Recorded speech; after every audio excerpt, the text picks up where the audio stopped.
there you go. Unexpected, victorious Tornado Energy. 2016 Wargaming.net League World Champions.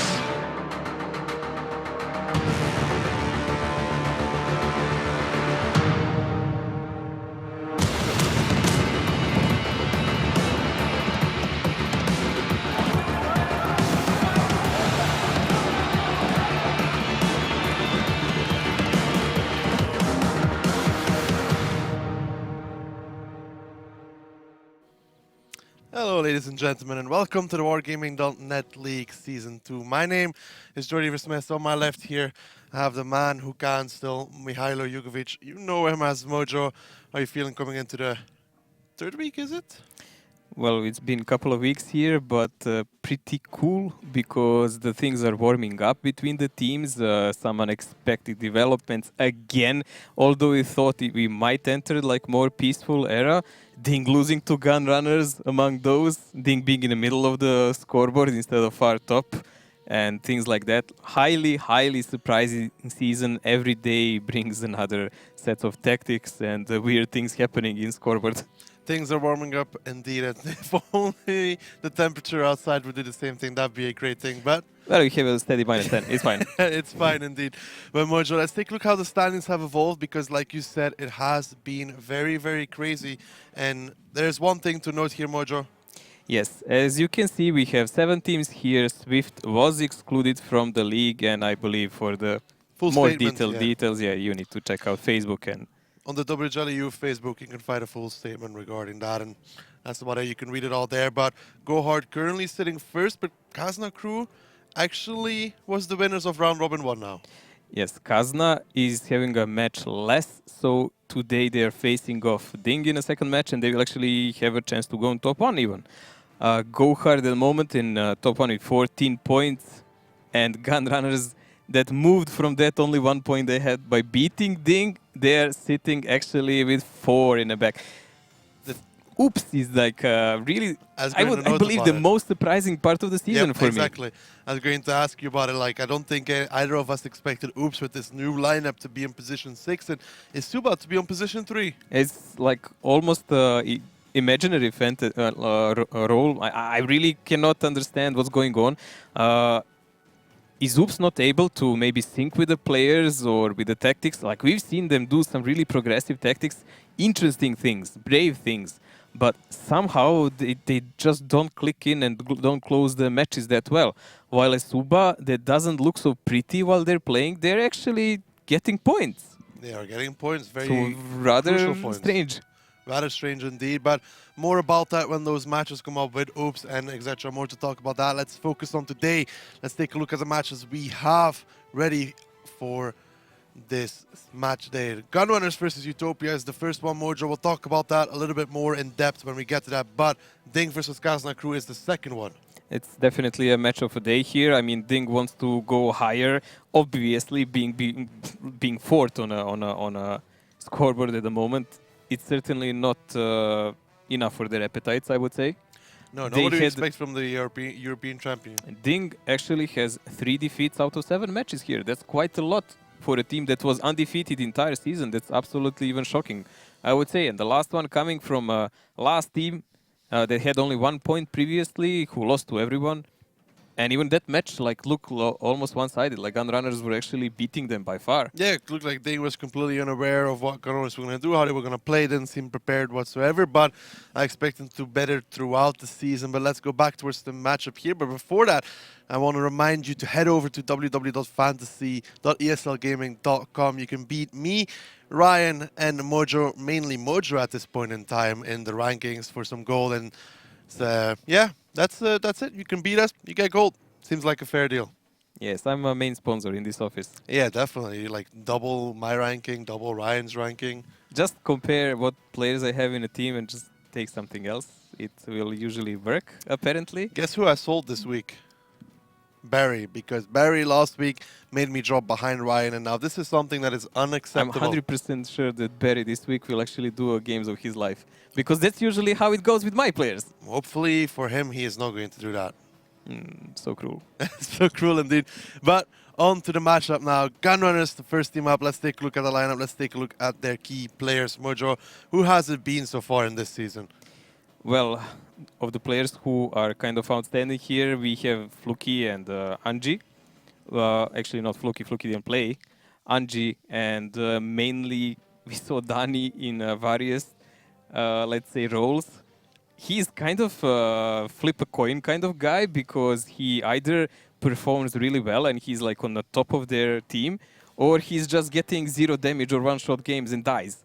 And I'm really hoping that we will see Gunrunners from the match they played against Ding, because after they played against Utopia was a complete disaster.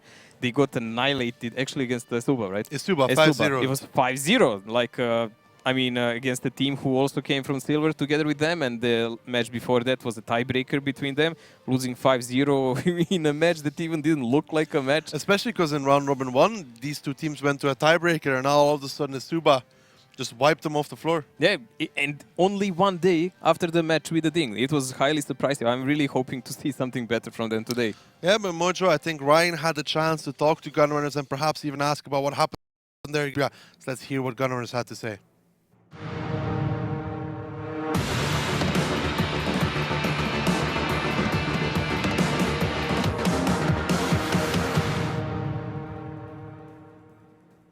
Okay, Danny, now first of all, congratulations for the win against Ding. I think it's fair to say it was an unexpected result for a lot of people. How do you think you were able to win that match? I think that was the only match we didn't prepare a lot, so it helped us because we were totally we go to the match without expectation to win it. We just want to play because we expected to get wrecked, but after that we were playing, we were calm, you know.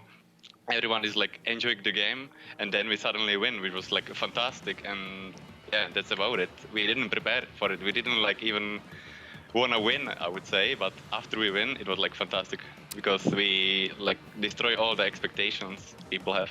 Wow, so that could be a new tactic for teams this season, just to not prepare.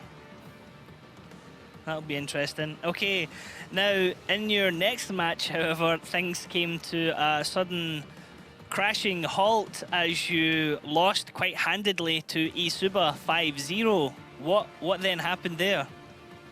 Well, the loss versus eSuba, some round was really close, but the only problem was that we had to switch the players because some players were ill and can't focus on the game. For example, Martin didn't want to play because he had to study and do some real stuff, so we just have an unstable lineup and some of the players didn't even know what to do.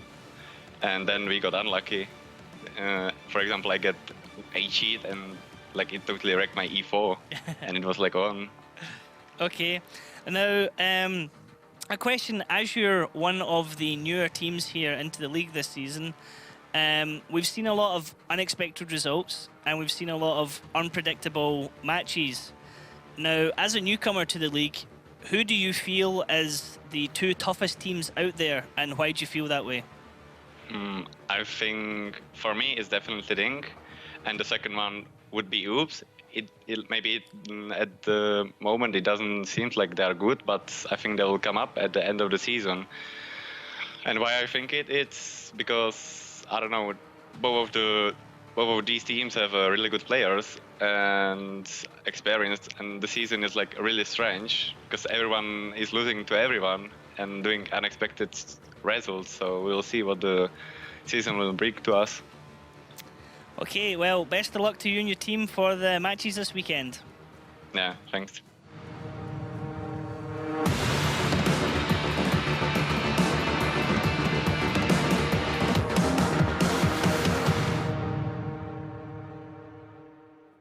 Well, I never thought I'd say this, Mojo, but I'm hoping Gunrunners didn't prepare at all for this match. It does look like it's a recipe for them, because I remember when they were talking tactics on mines, how will they crash the Ding defense? YOLO? YOLO. YOLO. And they just like this. YOLO Ding and you win, man. That's the reason. Yeah, I remember that when listening to Gunrunners TeamSpeak, it was YOLO with 2 minutes 30 seconds left, and they actually won that. So it is a fact actually the Ding lost a lot to aggressive plays during this season. Yeah, and a lot of overextensions there. That's very true. And Gunrunners took that win, then lost against the Stuba. But let's take a look at the opponents of Gunrunners. It is going to be Utopia. Moja, what can you tell me about them? Utopia in this season boosted with 3 players who came from CIS region.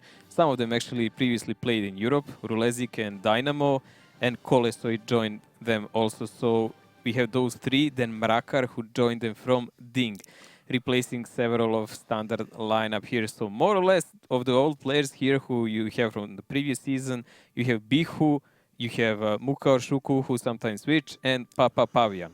That's about that. We haven't seen anyone Velki. else played yet. Velki was with them last season. Yes, but he didn't play a single time. And True. even in previous season, he was playing lower tiers, and he was swapped with Debo all the time. Yeah, indeed. It's going to be interesting. Utopia last week coming in a very, very heartbreaking defeat almost, losing that round on steps, which you had under control on the, was it on the defense, losing that round on the defense, which they really had with then Colosoid peeking over. I think it's even in the highlights. Yeah, it is, and it is. then the heartbreaking loss on Cliff as well, where Nyril won the 1v2. I mean, it couldn't go any worse for Utopia. It was a hard match. It ended up in tiebreaker, and Gohard really won it by hair, literally. Like it was one of the closest matches we've seen. Probably, yeah, one of the best matches even so far, I'd say, of the season. So do check that one out. But let's take a look at the maps we're going to be playing on today. First up, it is going to be Ghost Town, Mojo. Ghost Town picked by Gunrunners here. I mean, it's odd that we can see some of the maps here. I can understand Murovanka. Murovanka is something that Utopia really likes to play a lot. Or Prokhorovka, which they play a lot with TDs. Sometimes even before Ducky. We'll see. We'll see. And then Ruinberg picked. I mean, Ruinberg, both of the teams have exactly the same performance on this map. 0% wins. So it's gonna be clash of inexperience because they didn't even play much games, like 2 and 1 game. That's pretty much nothing to make any kind of sample how the teams actually played. So I believe that Utopia at least is hoping to finish it before this, but if it comes to some sturdy match, they still have a Murovanka, which they play much better than Gohard. Yeah, and I mean Gunrunners. Gunrunners, obviously, that's the tiebreaker for today. It's going to be interesting to see if we get to Ruinberg, which tank gets sacrificed. What's it going to be today? A CDC, a 5100? Find out next time on What Tanks on Ruinberg. At least we know CDC is a flow sacrifice tank.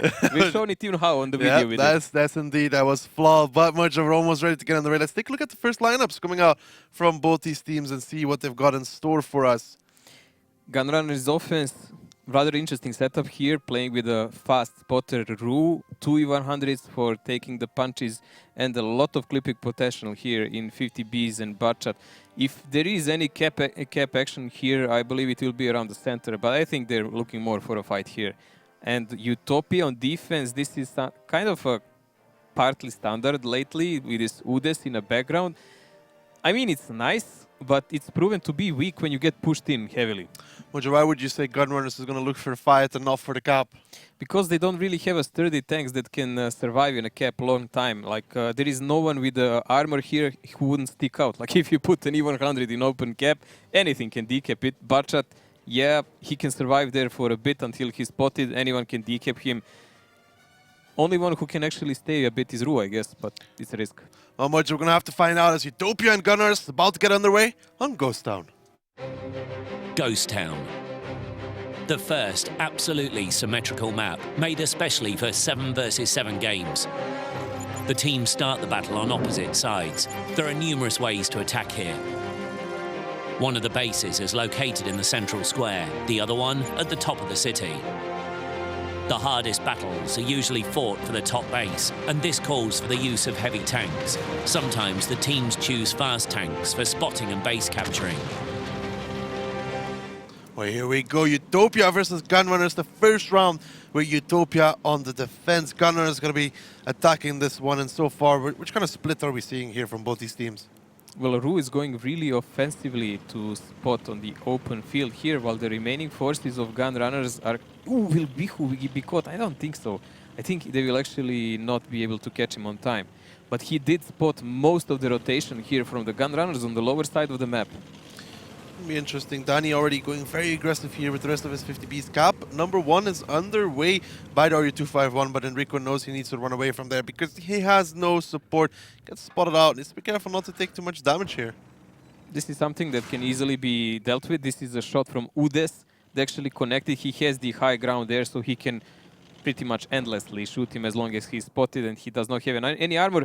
This is also one of the angles you can see with Udes, who shoots the tanks that are trying to peek on that angle here. So far, Gunrunners are pressing the 2 cap, as we said. That is a possibility, it will happen. But the main thing is, I think they only want to lure Utopia into the fight. You can see now, W100 is going to be on that cap. It's going to be Storm and Will. Rolezik will be the closest to reset that base. That is the Crown Wagon. It's going to be very hard to deal with for these E100s. So Rolezik here. That's not the first shot. Let's see if he can connect on the second. He needs to shoot the underplate on the E100. There we go. First connection coming out. He has 2 more. Then he'll be on reload. Now Storm lets off a shot. Does not connect. Neither does Will. Actually, Will does. 931 towards Dynamo. In the meantime, Rolezik getting clipped from behind by Danny. Good stuff here from Gunrunners. And the cap still going. This is something we also expected, the push from the 50Bs from the lower side. It's hard to defend with it, and I think Utopia should have predicted this. This is like a basic tactic. Cap pressure is still on, HP is quite a bit from the Gunrunner side, and the Kranwagen is down. Yeah, Gunrunners by far in the advantage here. Biku is getting wrecked in the back lines. Dynamo's not even in the fight. Marakar is now pushing in. The Storm and Will, they're also coming off of the cap. Marakar might get the 50B here, but in the meantime, Danny actually goes down, but in the meantime, these E100s. Muka getting absolutely wrecked in his 113. He might even go down towards the Enrico here in the RU251. He needs one more shot. Enrico actually gets it. Enrico. Nice pickup there. Enrico faster clicker in this. I mean, they had a reload in about the same time. Still, cap is not an issue anymore. It's just about the number of the guns in the game. I think Utopia actually managed to calm things down. And yes, they lost Muka and Rulezik, but they still have their 50Bs alive. And they are much more mobile than Utopia, than Gunrunners are with even hundreds. Storm needs to be careful here. He's taking even more damage now from the backside. Colossoid, nice peek there from the back lines. Gets one shot into the back of the D100. Now Will might be taking some more, but Colossoid doesn't connect. But in the meantime, Martin and Unji, they're pushing forwards. They want to get Marakar. Dynamo is still on reload. Biku is clipping from behind, though. They need to get out of this crossfire. You can see the damage Unji is taking. Marakar trying to drop over. Unji actually goes down for that. And Utopia, they have wrestled back control of this match. This is a very smart play by Marakar here. He knew he would be completely annihilated if he stayed up, chased by 50Bs and pressed from the front part by E100, while he had support from his teammates. So diving down and risking some damage on a tank, yes, that was a negligible risk. And it paid off greatly. Now we have only Will, a really slow tank with a slow reload, alive, and Martin on 6 HP. That's not even health. There's no health need as well. He's getting pushed from behind. It's Marakar and Colossoid. Marakar doesn't connect, but Colossoid will put a full clip into the back of that E100. Dynamo from the other angle will actually picks him up on the move. Nice shot there, but still too many tanks left alive for this one as Utopia as well. Trying to run, but on reload with that E100. Papa coming from the other side. Marakar or Papa, who gets the kill? Papa might be the one. There we go, Papa and the Udes. And with just 6 HP, I think Martin doesn't really have a chance to win this round. Well, Martin with his 6 HP proved that his health is more than enough to deal with FC Dynamo on the other side of the battlefield. But still, with those 2 shells, he's not gonna pick up those guys.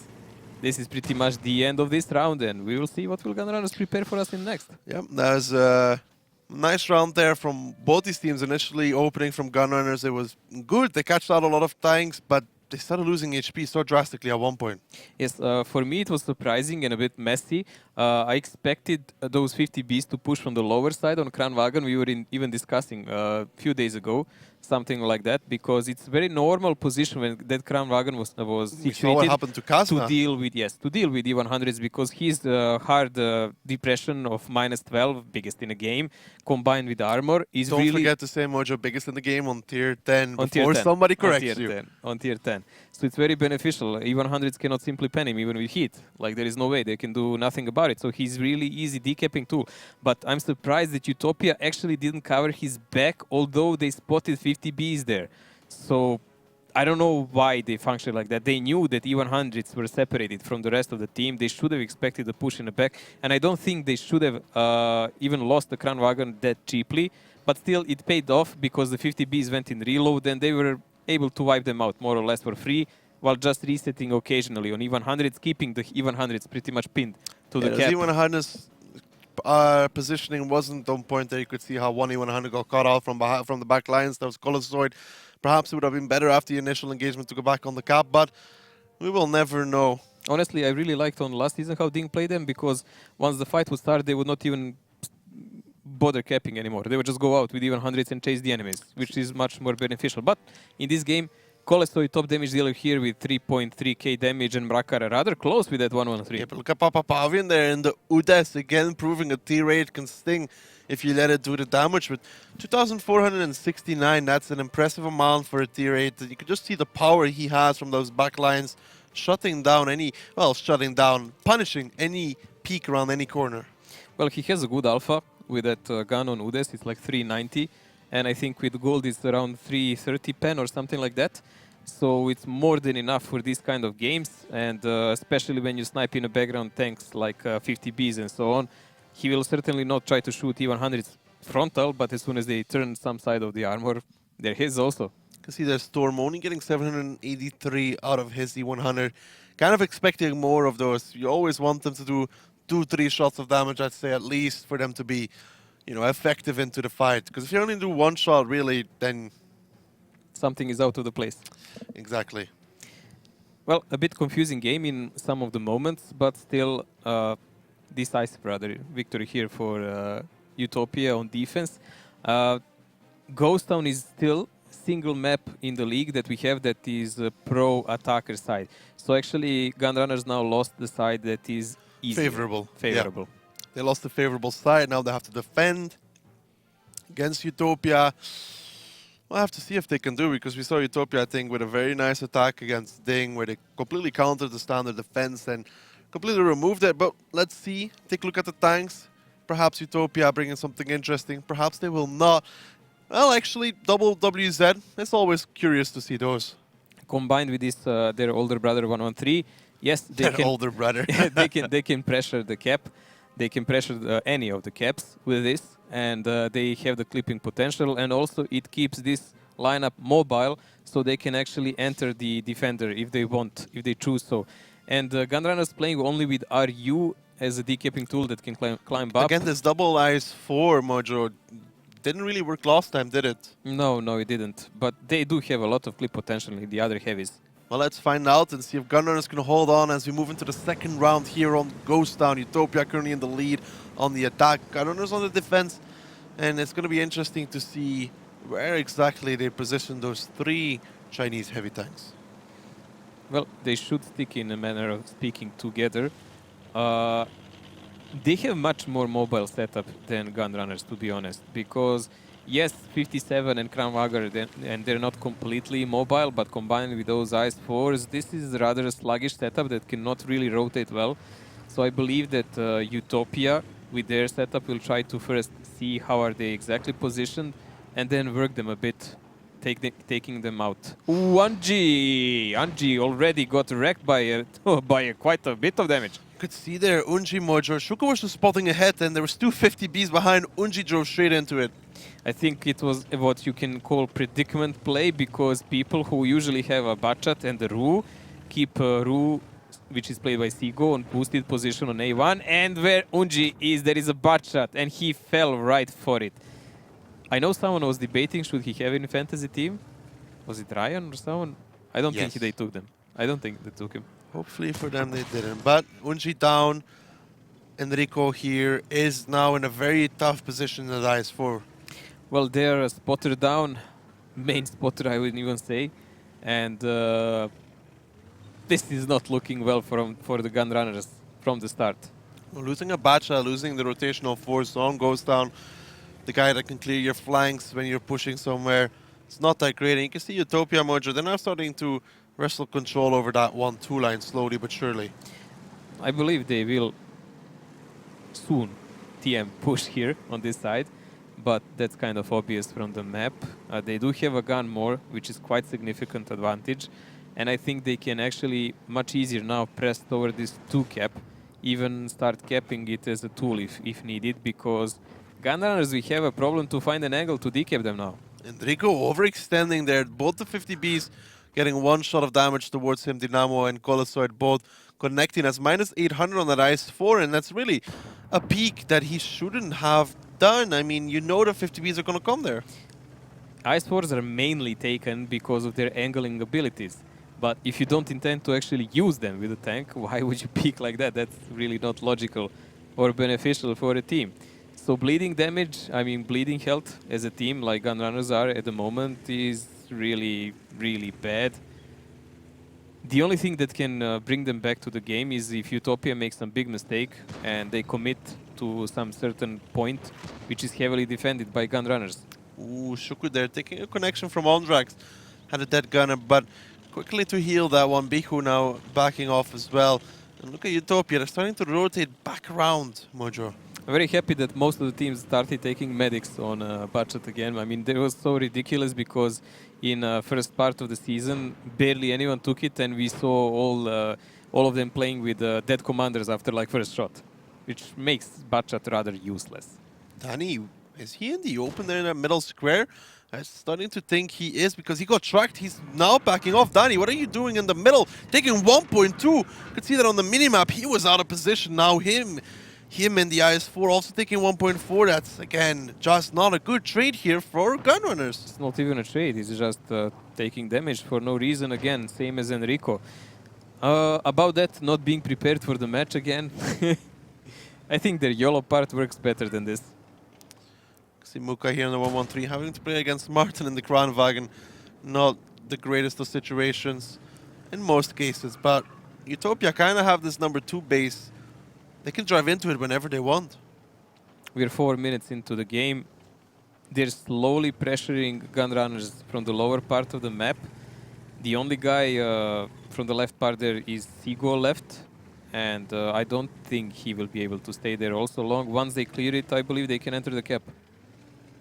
Muka now moving towards that E4 hold down position. Dani taking even more damage. He got struck again. Can he go down here? The 50B starting to clip. Second shot, a third shot coming in. One more. He goes down. 2 tanks down here from Gunrunners, and still 7 alive from Utopia, who just seem to find opening after opening. Yeah, Dani was a bit greedy there. He tried to do a reverse side scrape. That's when you angle your tank backwards to get a better angle of shooting. Sigo failed the climb here, and he's even spotted doing so. What can go worse for Gunrunners in this game? I mean, probably some Amorek as cherry on top.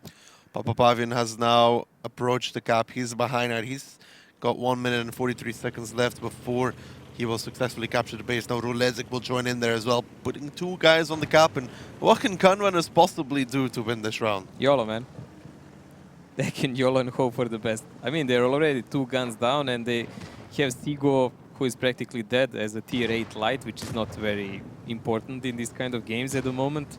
Utopia has all their 7 players, and all of them carry big guns. So this is so lost. 13 seconds left on this one before Utopia will claim the victory by cap, and I don't think Gunrunners are about to get back in this one. They might get 1 or 2 resets, but that will be also it. Storms now getting wrecked from the back lines. He's dropping low, but it doesn't even matter at this point. Still 6 seconds left on the cap. Utopia comfortably look to close out the second round as Sigo goes down. The rest of Gunrunners are soon to follow. 2 seconds, 1 second. Base will be captured, and it will be Utopia picking up the second round here on Ghost Town in quite some fashion even. Well, if Utopia wanted to stat pad a bit, they actually might have even pushed in Gunrunners and finished it up. Cap points are important too, Mojo. Of course, especially if Bihu was there, I didn't see. No, he wasn't. Why did you shoot him? I think he did a little bit of damage. Not that much, actually. We'll see. I'm fairly certain, actually. We will see. I kept him. I had faith and I kept you in the team. I need you to do damage, man. Yeah. About that. Coming from the team that is on holiday most of the season, a good one. Well, at least they have holidays. What can you do? Quite convincing victory here by Utopia on Ghost Town. It didn't look like Gunrunners were quite prepared how to handle the map at all from neither of the sides. They had a slight of idea in attack, but defense was just horrendous. And they tried something standard, but nothing worked out. They were mostly out of the position, dying 1 by 1, taking damage for no reason. Yeah, and in terms of damage, there'll be some, but there won't be any high flyers as, you know, the base was captured. Colosoid here and Dynamo. The week I sell Colosoid is the week Colosoid starts doing top damage. Oh my god. Bijo, come on, man. Oh, I just only noticed. Where is he, Mojo? Because I don't see him. He must be on the wrong side. Somewhere on the second page. I'm guessing spot number 10. I hate you, man. Why? Aw, seriously. Oh, man. Those prediction skills on point, man. Seriously, On he's really point. on spot number 10. Oh, jeez. I didn't know. I just guessed. Well, this page is mainly occupied and inhabited by Gunrunners players. Obviously here, Dani actually did some damage, but it's really not important. Enrico, who got wrecked in the start. Anji, who got wrecked in the start, did only 1 shot of damage. Rather bad play here. Yeah, Gunrunner's going to have to rethink how they approach that one because it didn't seem quite ready for what Utopia brought to them. No, and this was a map that was actually picked by them. Well, Mojo, that will be Ghost Town over. Done and dusted. Now moving on to Morovanka. Morovanka. Morovanka, let's see. Well, at least Gunrunners will be defending first, so that's okay for them. Maybe they have something new to show us tactic-wise. Maybe they will introduce some of the new tanks. I mean, they do usually play a bit slower, so maybe some Kranwagen. Artie from Gunrunners, we wouldn't be surprised by that, would we? Well, the last RT we've seen used here in defense was Tier 7 British, if I Crusader remember. SP with the... Yeah, Crusader, but it never worked well, actually. It was a good idea because on Morovanka there is a cap behind the hill, so if you I actually really saw it work pressure it on the North American server. Like, it actually worked beautifully. The guy did like 2.5k damage. Was spending bad shots. It was ridiculous. What was the other team doing? Sitting on the cap. Not moving. Moving, but he was still wrecking them. Ridiculous. Ridiculous indeed, but let's get back to this one and see what the teams have prepared for us. Perhaps, no RD Mojo, disappointing. Okay, Gunrunners defense playing with Emil 2. He will probably be pushed by 113 for extra speed toward the red line, so he has some control over the cap. Grilla in backup, and 3 and 4 Butchas there. They might even try to do some kind of trap down. Utopia in offense, rather slower approach here. We've seen several times, even by Kazna with the Object 430 and E5. Yeah, it's going to be interesting to see. Mojo, what do you think of Gunrunners with this Grilla? Because it's not such a standard pick, is it? It rather isn't. It might be against Kranwagen. I cannot really imagine why would they pick something like that anymore. Either that or they want to make some kind of trap, so they want to have one guy doing a really big shot in defense. It's going to be interesting. Now, Utopia is going to be seeing what they're going to do, but let's move on. Let's get into it. The second map here between Utopia and Gunrunners is going to be Morovanka.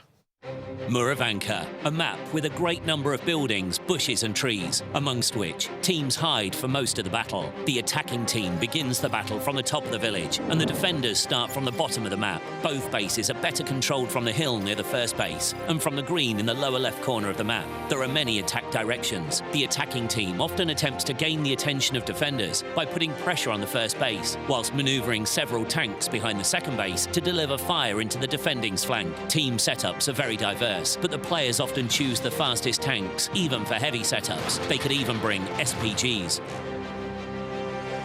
No SPGs in this one, though, as Utopia is going to be taking on the attack, currently sitting on 2 Gunrunners on the defense, currently sitting on 0.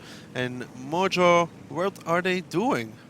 Well, as we said in the start, they might actually attempt some kind of trap here with those tanks. That's why they took the Grille. So that was one of the possibilities. They did leave Martin in a back position together with Ondrax. So both of the tier 9s are kind of watching over the cap and rotation from Utopia. Everyone else is positioned to maybe do damage on the lower side of the map where Utopia might appear or send a spotter if he's not careful enough.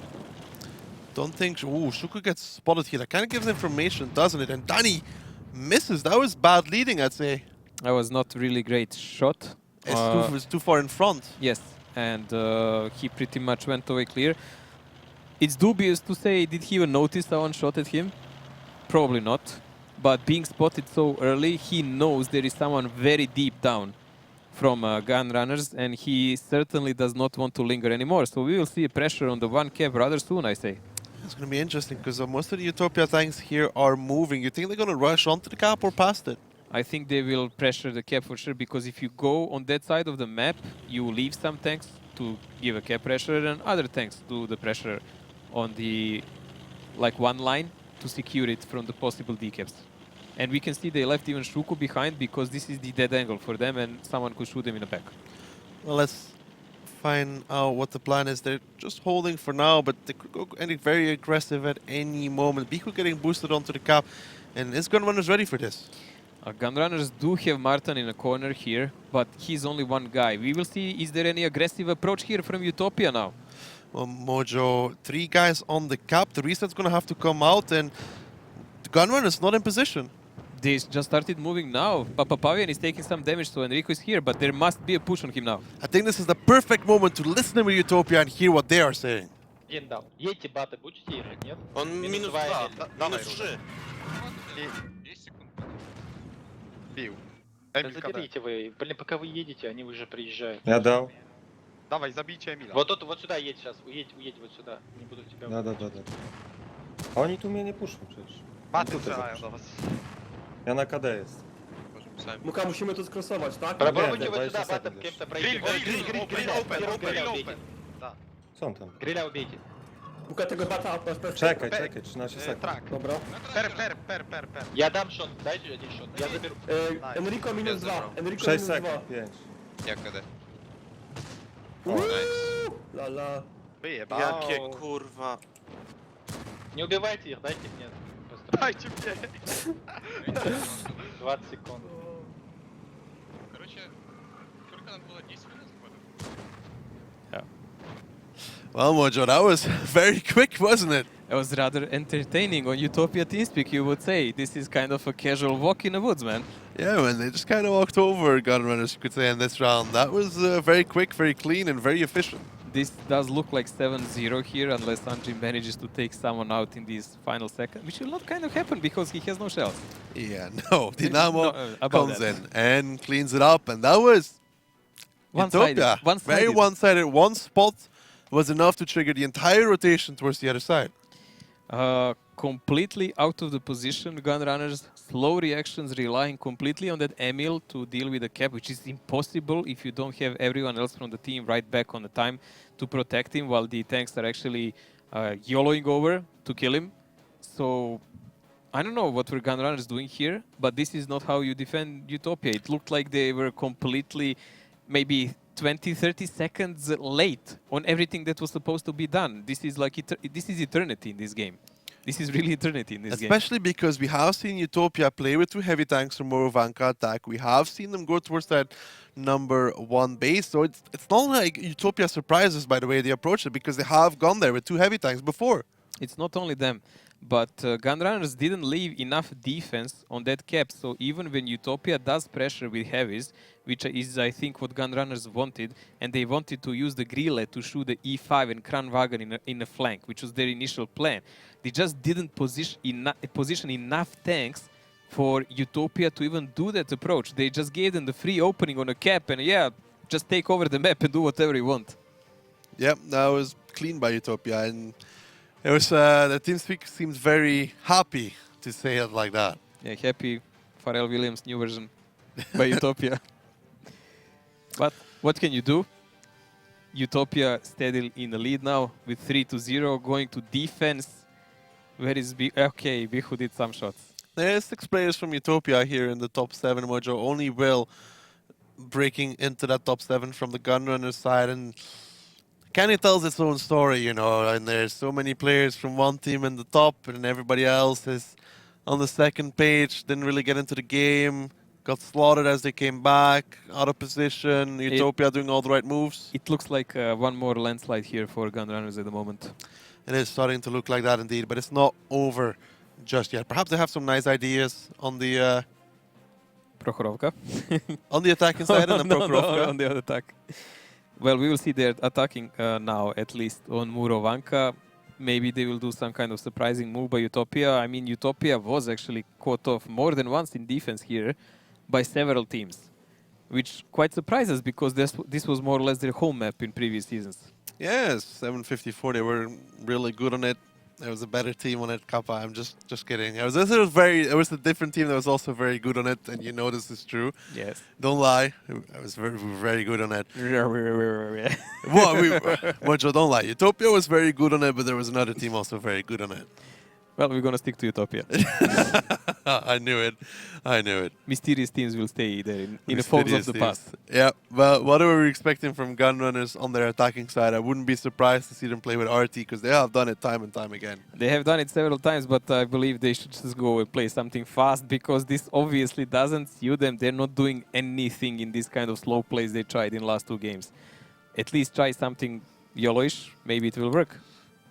YOLO-ish. YOLO-ish. And just go on TeamSpeak like they did against Ding. YOLO. YOLO. Perhaps that will work. Yeah, that's the trigger word, man. It's the trick. It's just a word we don't understand, you know. I'm actually surprised he knows YOLO. I mean, for a man of his age. Wow, Ducky Jenkins. Well, why don't you explain it then? I have no idea what it means. I don't do those kind of things. But let's take a look at the lineups instead, Mojo. And I think you're going to be disappointed about what Gunrunners brings. Oh dear, they're gonna play very slow with RT and I7 and E5. Okay, it might work, but Utopia is defending with the mouse. Honestly, mouse in combo with Kranwagen and Udes. Where are they gonna put that Udes? That's gonna be a mystery. And 4 budgets No, we for talked rotation. about it. We talked about Yes. the Udas in the bushes. Yes, we said that it can be used instead of light tank, but will they use it so or not? That's the other question. Also, Gunrunners here with this Lorraine. I mean, mouse is not the best target for RT. Yes, he's big enough, but it doesn't do much. It doesn't do much with Lorraine. It will take him very long to dig through that mouse. What is the end game plan here from Gunrunners? It looks to me like number 1.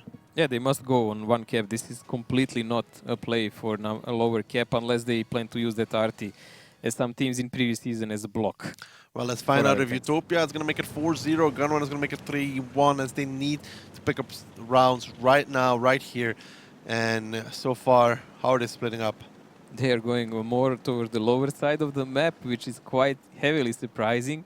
And it might lead to a massive waste of time because pressuring that side requires you to clear the bushes. Okay, they can do it with Lorraine RT in combination with all these mediums. It's doable. But it will leave them highly susceptible to push from the upper side where Anji is together with Storm. And if you don't leave like 3 clippers in that side of the map, we already saw an example of Ding losing in last season there. There is no one who can actually protect Anji then. I see Colosoid here going a little bit more aggressive. He has a nice bush in front of him where he can play behind. He has to be careful from Artie though. Spots out Storm. Some information there. He's going to take a shot. I don't think so. He has a very insecure shot now, and he doesn't want to sell out his position and get spotted for no reason. Storm is blind shooting here, so he's just guessing where is he spotted from, but he doesn't really know. And Utopia so far is not revealing any kind of info to Gunrunners. So far, I believe that Storm is actually deliberately getting spotted, so he would buy time for his team on the lower side of the map. See Enrico here in the I7. He wants to get into that K5, K6 area. Perfect for a hold-down Russian heavy tank, especially the I7. No cons. Yeah, pretty good position for him. He is trying at the moment to check out, is there any trap on the lower side of the map? A lot of teams know to place a lot of tanks there and wait for someone. But honestly, it didn't really work out most of the cases. Utopia was one of those teams with the STRV. It was probably the biggest fail of a trap I've ever seen in this season. Curious how Papa Pavian is sitting. He's not even sitting in a bush. This is like... Because of the camo value, I guess they won't see him. No, he will get spotted like as soon as someone peeks on a specific angle. Like this is... You sure? Yes. You sure? There must be some bush there. Something that we didn't see. No, he's sitting in the open. No way. Yes way. No, I don't think they'll spot him because of the camo value. Stationary TD? No way. No, he's too close. Like, there is only so much that camo... I'm telling you, he's not sitting in a bush and I doubt he's going to get spotted. This is super strange. Well, think it will work. Papa, did you take your pills last night? Man, it's the Swedish TD. You know how close you need to get to spot that? Yes, I'm playing it. Not that close. With camo, Yes. With camo skills, camo Yeah, net. mate, 1 square away, everyone will see you in open Nobody field. will get to 1 square Okay, away you from don't him. see these invisible droids here. I get a tactic, man. It doesn't work like that.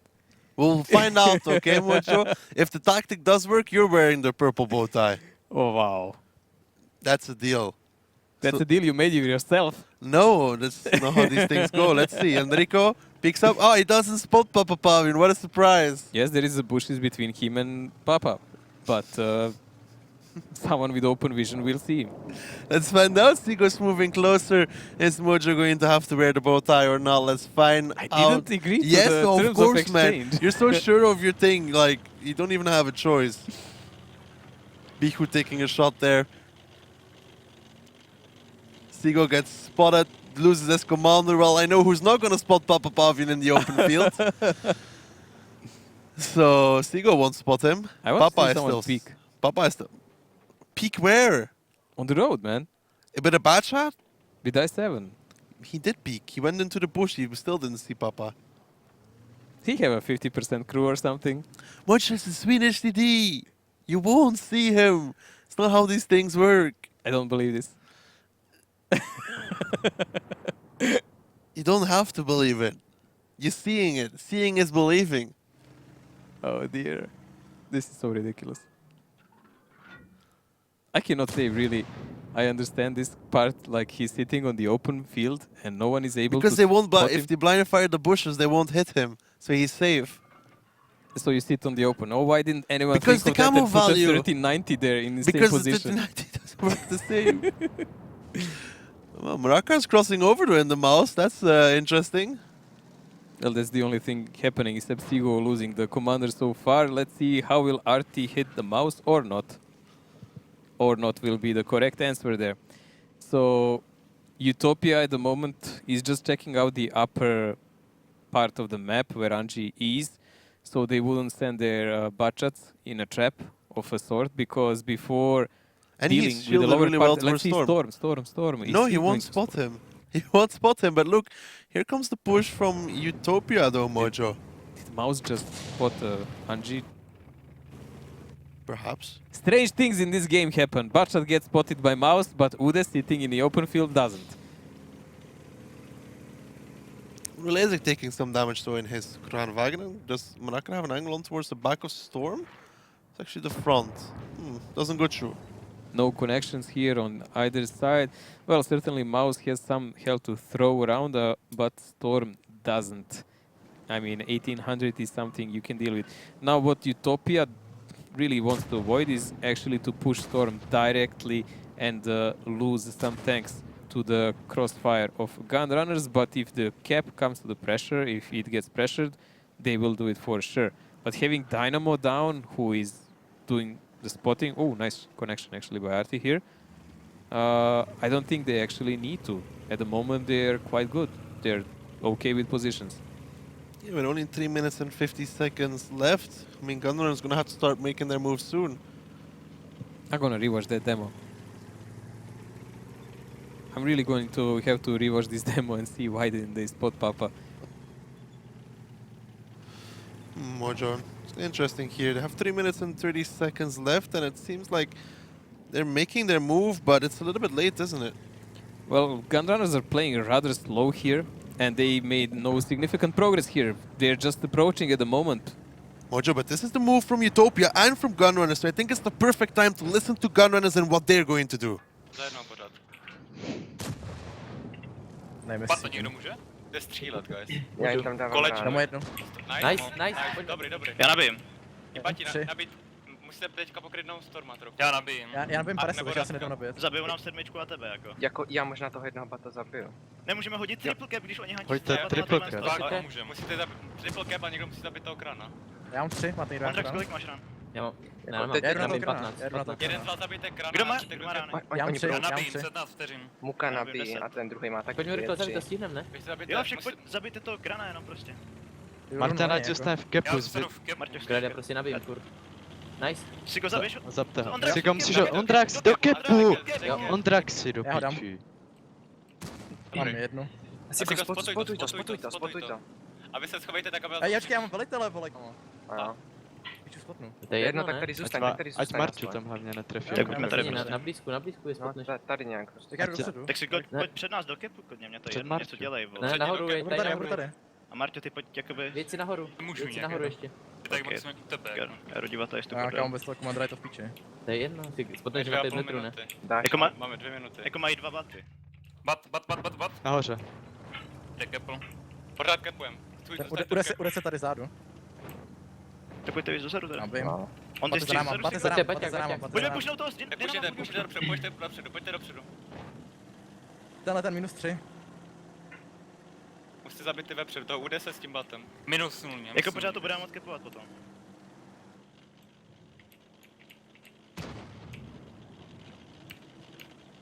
Bat nad váma, ok. Ondra, Mira. syn... Já se biju dynama. Dobrý, Papavian, já se dostanu do kepu. Já mu dám jednu ránu jenom. Unji with a small chance here to win it, Mojo, but they stayed too long on that cap. I'd say they just got crossfired. I believe they really misplayed there because they had advantage. They had 4 compared to 2 budgets. They should have pressed at least one guy to those bushes up where Papavian is now. Unji was full HP. Yes, they should have just pressed one guy there. And if anyone came, they can even support him with one more if needed and so on. Like, this was such a nonsense because they... Oh, observer. Because this was such a misplay now. They have 45 seconds to find Muka. Muka is reloading, but he will have a clip soon, and he has more HP than Anji, which would actually require Dani to connect him as well, so they would win a round, even if they see him. Well, Dani and Unji are still moving with 30 seconds left. I don't know if they can make it to Muka. I doubt it. It's gonna be really tight. If Dani connects, though. If Dani drops him point blank, that might be a victory, but 22 seconds to go, and they are not even 100% sure he's there. They No, can just Unji's guess. splitting off to the wrong direction. He's going to go check A1. He won't get there in time, and I very, very much not doubt Dani will get there in time as well. With 8 seconds left, I think Utopia is going to make it match point already in very, very quick fashion here. 2 seconds. Nope, nobody from Gunrun is going to get close. Dani gets spotted, but that's also it. And Mojo, you're wearing a bow tie next cast. I didn't agree to the terms of Mojo, exchange. you were 100% sure about your opinion. You stand by it. You lost. You're wearing the bow tie. I'm gonna check the demos Congratulations. first before I admit to anything. What do you think? You think that there's gonna be like a magical bush appearing out of nowhere? I'm gonna check everything before I go. What are you agree going to anything. check? Like Everything, all 14 players if it takes to. Mojo, there's not going to be a You magical cannot bush convince appearing. me to it, man. Swedish TD, camo value, camo net, and camo stationary, not moving. I'm gonna talk slower to you. I will check. Okay, go ahead and You check, man. understand? One way or another, the bow tie is ready for you. I think it's gonna look beautiful for you. Yeah, it's gonna bring out my eyes for sure. If I do it. Not if, not if. It's gonna be a big if. But Utopia leading 4-0 after almost losing a game. They practically threw it off in one moment, It allowed should have themselves been to lost. get It should have been lost. flanked. And yeah, Muka delivered in this game. There was two things that happened there. I mean, when Papapavin and Dynamo started shooting, they tried to go back around the corner, and Muka was waiting there to shoot them as they came back around. Like, But- really, putting 4 bad shots around the cap was a mistake. It was really, as we said already, a misplay, a nonsense of a sort. They should have played more proactive, considering they wanted to play from the front part of that cap toward the enemy. They should have had one guy ahead. They had more than enough to spare. So if one guy was providing spots, there would be no people shooting them from the Unji bushes. should have been the one because he was full HP. If he drives And towards he 1-2 had a clip. line, And he had a yeah, clip. if he drives towards 1-2 line, I don't think they ever get resetted. Like they needed to go further to spots where Ondrak was trying to spot, but he was not far Yes, enough. Muka would actually have to drive in Yeah. on 3 budgets. If he spots Dynamo, he can 1v1 him. Dynamo doesn't get to spot the cap. Papapavian has to. We saw even an interesting moment here where the Dynamo had only 1 shot left, and we were commenting here, you can see it of comms, like he will save it all the time just to take out one of the budgets on low HP, and he did. Like in that moment, I think Muka also had last shot, and Yeah, he both of saved them. it also. Both of them have 1 shot, I And think. they saved it for that specific moment to take out 1 budget each, then Muka ran away. Dynamo knew he will die, but it didn't matter, he already performed and did his duty by then. He did do his duty by then. Now that is Moravanka again going in favor of Utopia. It's been a quick one. It's been, again, not a good one for GRS, but a decisive one for Utopia. They have done the correct moves over the rounds. This one was close, but in the last rounds, they did everything they're supposed to do. Still, Gunrunners had victory here. It was there to take. They just threw it away. It's again a moment where they simply don't know how to close the round or how to go. Yeah, they that had. step It beyond. seems like once they were on the cap, they were very confused, very committed to that cap, like very orientated, like cap, cap, cap instead of kill. Fight itself was good. Taking out the tanks, Yeah. that was good. But the later part, a lot of confusion, a lot of mistakes, and it costed them a game and maybe even a match. A match? Well, I wouldn't go that far just yet. I'm on the fence about that one. You're a faithful one and you believe that GRS is going to do 5 games in a row now? Yes. You are willing to take a bet for it? No, because you already lost it. It doesn't matter, we can do a prolonged ones. And No, I didn't take a bet yet. Yes, you did, Mojo. No, you're you trying can, to push me into it, you or to can muscle me into you it. can deny whatever you want. It stays. Let's take a look at the lineups instead and think about how beautiful Mojo will look in that bow tie. If you say it more times, it will not happen. Well, on Prokhorovka, Utopia is attacking. At the moment, they're using only 2 tank destroyer. Why would we say only? Well, but they know to use even 3 or 4. We've seen them do that. So 2 Bachats with 2 heavy tanks and STRV and Grille. It's something that can be rotated around the map. It's fast enough and it has enough armor to do cap pressures. Gunrunners, on the other hand, they're playing so standard, it actually pokes the eyes out. I mean, I7 combined with E5 and STB1, that's something we've seen in the last season even. Yeah, it's an all-round lineup where they probably go towards the middle of the map first. Like, no surprise if they do. So, I mean, they can't really go 1-2 lane. We've seen what happens if you do that. STRV, he just sits in the back because you can't really spot him behind those bushes and that tree. Great camo value, and he just DPMs and removes tank after tank. The only problem with STRV is if you actually manage to flank, that tank destroyer is not very useful. No, of course not, but we'll have to find out if it can, because Utopia versus Gunrunners could be all over here on our maybe final map of Prokhorovka. Prokhorovka, one of the first maps in the game. Teams start at the regular spawn points as they do in standard battles. Bases are separated from each other by the railway, so the defending team has to choose whether to send their vehicles to the left side, playing them in the centre, or to the right of the railway, occupying the hill and a part of the village. The attacking team usually attacks the first base. However, the teams often go for face-to-face confrontations, 7-on-7, in the hilly terrain at the centre. That's why both teams frequently use vehicles with good gun depression angles and sturdy turrets. Well, Mojo reconsiders his fate of his fantasy team. Utopia take on the attack when they're up 4-0 over Gunrunners on the defense. Bihu, this is a game of your life, at least in my team. Perform! So Gunrunners, well, they have no much options with this lineup what to do. They will spare 1 or 2 tanks in the forest. The rest will be around the middle mainly. Utopia, they will be the interesting team here. Papa is doing really aggressive spot there on the middle, covering the approach by Urlezik there. So you can see how he goes in a hold-on position, and majority of their team is actually going toward the forest. Interesting choice, because as at the moment defense of Gunrunners is, it will lead to nowhere. Rico there is spotting ahead of his team. Danny deciding 1-2 line is not the place to be, so he's going to go to the middle with Will. And let's see how this one develops. It's going to be a slower round, obviously, because Utopia want to clear out the bushes first. They want to scout out everything. They want to know what are the options they have. They're going to try find Enrico. That's the prime. If they actually manage to shoot Enrico in some of the bushes, which is not something that never happened in before on Prokhorovka, they will actually have a crucial advantage, because Gunrunners will not see them coming if they decide to push the forest with this. And yes, they can. With this lineup, they can. The only problem in that case would be actually Mrakar being pretty much secluded on the other side on the 6th line of the map. This is really all over the place kind of play by Utopia. I'm not sure I really like it, because, example, if Gunrunners really pushed rail side fast initially, they would probably find in one moment Papa Pavian, take him out and put Utopia in rather difficult position. Papa here, moving on to the 0 line now. Just going to spot out and check if anybody's in the area where Martin is playing right now. Needs to be careful, because there is a Batchat covering Martin. If Papa gets spotted here, could go out taking at least 1 or 2 shots of damage, I'd say.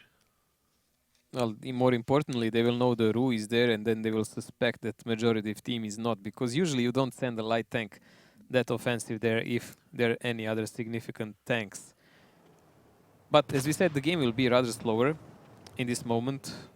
This setup of Utopia is meant to clear out the bushes, and it's more defensive, although they are attacking.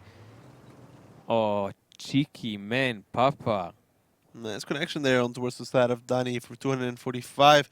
Let's see if we can do it one more time. Danny deciding, yeah, maybe not. But Papa gets spotted now, takes the first.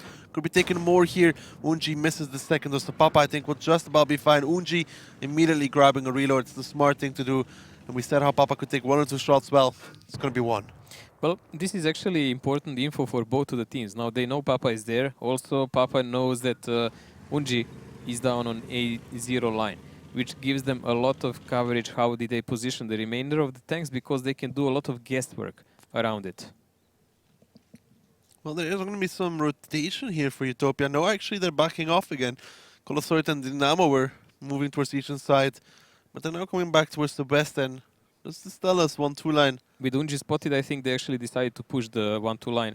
They might actually use STRV as a battering ram there and push it first. Yeah, the tank from the front is very hard to deal with because of the armor and because of the layout, because of the angles. Especially if the battle has APCR ammo, Yes. it's practically impossible to ban it. From the side, though, it's a different story, but we can see there's only Ondrax covering right there. So Maraka is now going to be backing off into the 1-2 line. They'll make a choo-choo train behind him, and they'll go for the push. And Ondrax, he's not careful. I mean, gunrunners by now should take a hint what's going on. They should be prepared, but they're so split.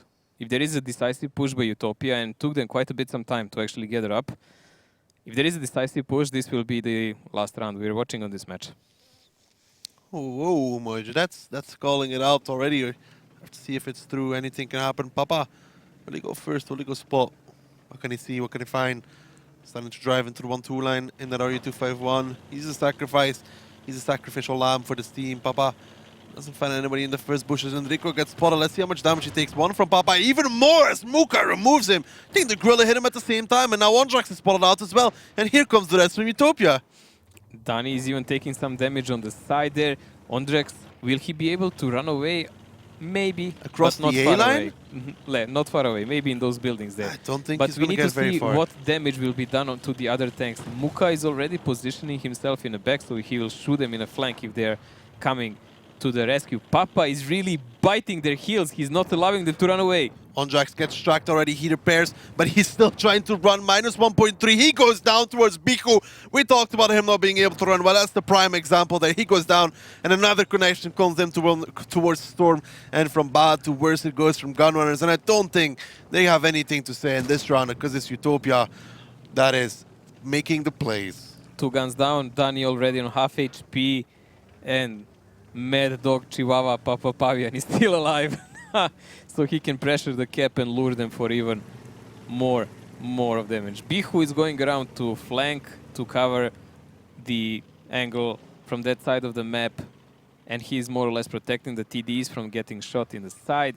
We're going to wait a bit, and I believe then Mrakar will probably go into the cap with his armored i7. Yeah, it is hard for Gunrunners to recover here because they are 2 tanks down. Yes, Colossoid takes a connection there, but Gunrunners need so much more. They have 2 less tanks. I mean, it doesn't matter if a tank is on a 1-shot. If you can spot a flank, Papa on 481 can go spot a side, and he's doing exactly that. He's going south. That's one of those expendable tanks who has already done his job, already done the damage. Now going to cover their sides, and Gunrunners with just 5 tanks. What are they going to do?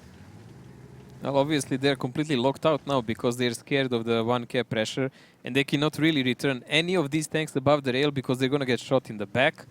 So they're pretty much stuck, and they can only hope for the miracle or for some mad mistake by Utopia, so they will maybe be able to DPM them too much. But it doesn't look like it will happen because Utopia is rather taking it slow, and it looks like they want to close the game slowly but surely. Well, they have the time to do so. They're now starting to rotate throughout the south side. And a nice connection there from Dynamo. 782 onto the side of Dani. Knocks out his loader as well. And just insult to injury at this point. Making him even a one-shot now for pretty much everyone except Papa Pavian on the map.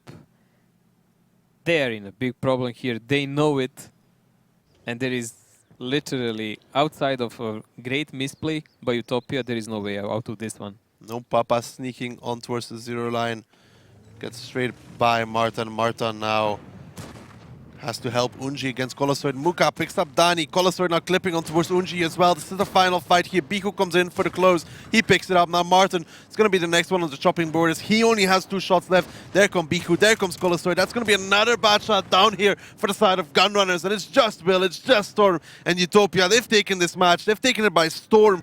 No pun intended. As the last 2 tanks from Gunrunners get bounced on, it will be Utopia that close it out clean, and in what a fashion they have done so. Will and Storm, they might last another few seconds, but it's all history at this point. As Storm with 304 is tracked. One more shot needs to come in here. Who's going to be the one to pick it up? Is it going to be Dynamo? Probably it is in that Gorilla. He comes over, closes it out. Utopia 5-0 over Gunrunners, and Gunrunners have to rethink everything. Another disaster of a match here for them. Last, they lost also 5-0 to Esuba. Again, losing 5-0 now to Utopia. Next match, they're playing against Kazna. What's the future for them? I mean... Well, I mean, Kazna is number 2 now, so they've already beaten the number 1. They can beat the number 2. Exactly. If they go like that, might work and for Kazna them. might even be the number 1. Or maybe it's just Ding. So they're just waiting for Ding to show everything. Yeah, 3 times against Ding, that's...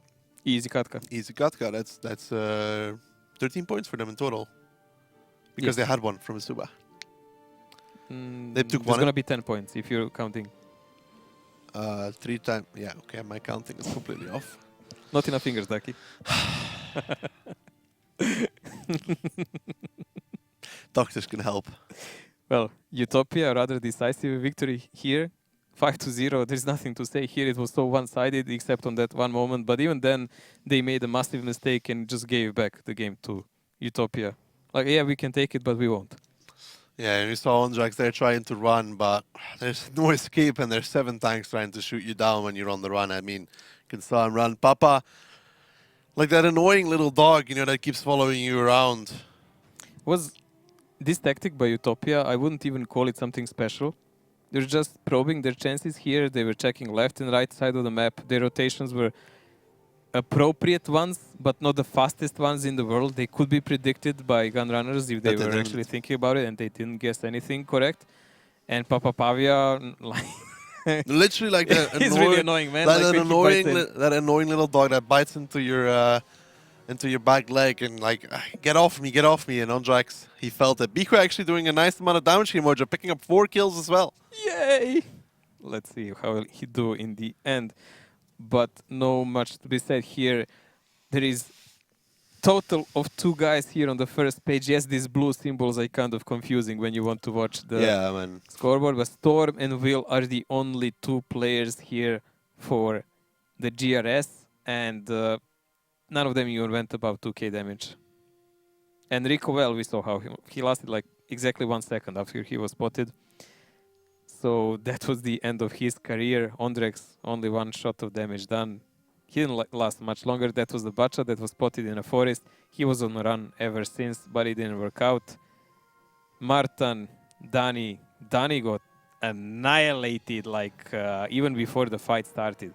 Yeah, I mean, it was 1 shot before Utopia even made their final move. So there's that.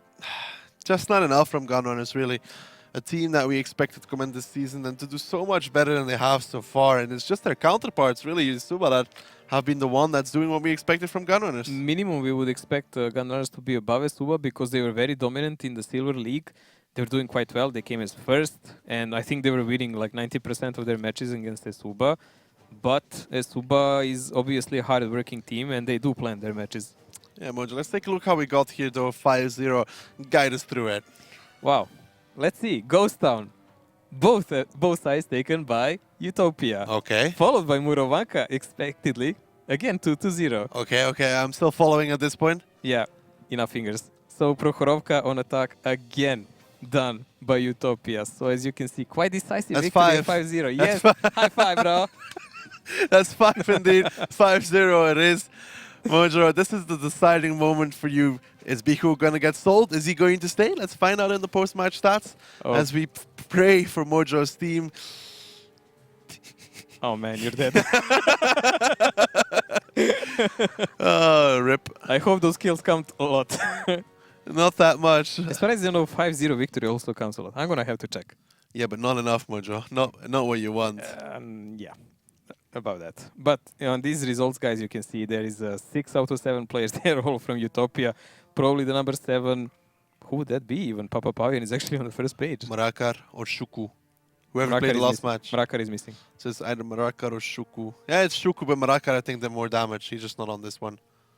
Did I just see a Hux and there is like 8 players from Utopia here that were... Did they exchange someone during the match and there is one guy from GRS missing? Maybe I didn't see the first page correct.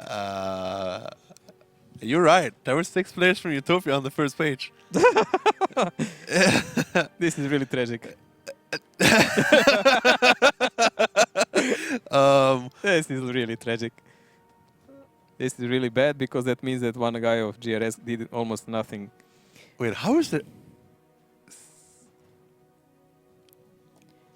Well, whatever happened there, it's pretty much one-sided match. And this That is just shows, you know, Utopia brought 8 players, 5-0. Nothing to be done. Yeah, they were actually winning from, well, before the game even started like that.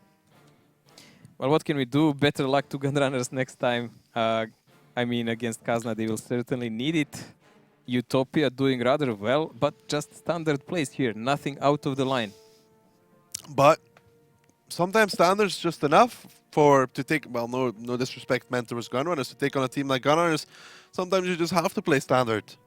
Well, obviously they don't want to throw away all the tactics, especially since they took Ghost Town 2-0. They really didn't have to. The match was already in their hands. I mean, yeah, man, it was very nice from Utopia there. They take crucial points. Crucial points, I mean, those 3 points, they can make the difference in the end of the season. Well, we'll see how will that look. I believe they will have like 13 after this, something like that, or... I think they had that 10. We'll see later. We will see later, Mojo. That's all for later. But now it's time for a break. When we get back, it will be the match of the day. Maybe even the match of the week. It will be Kazna Crew taking on Ding. That is going to be one hell of a match. So stick around and be sure to watch that when we get back from the break.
And welcome back to the Wargaming.net League Season 2. It's still Ducky, it's still Mojo. Wait, I'm a row. Unintentional one.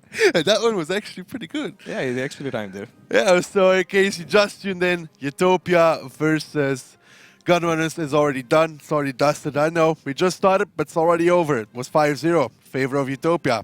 It is what it is. Now focusing on our next matchup, Mojo. Match of the day, maybe even match of the week, I'd say. Ding versus Kazna crew. Speaking about rivalry. Ding versus Kazna here. First match didn't end that favorably for Kazna. It was 5-3. It was rather close in the first part of the match, but then on the last map, Kazna just cracked. This is their second meeting in this season, and quite a rivalry from the last season when Ding was first all the time, and they beat Kazna honestly all over the place all the time, like in a season finals, in Challengers Rumble, so quite a lot of defeats there. Yeah, already. And some of them were really close, like on Challengers. Yeah. Like Positive winning a 3v1 there at the New York Rumble was amazing to watch.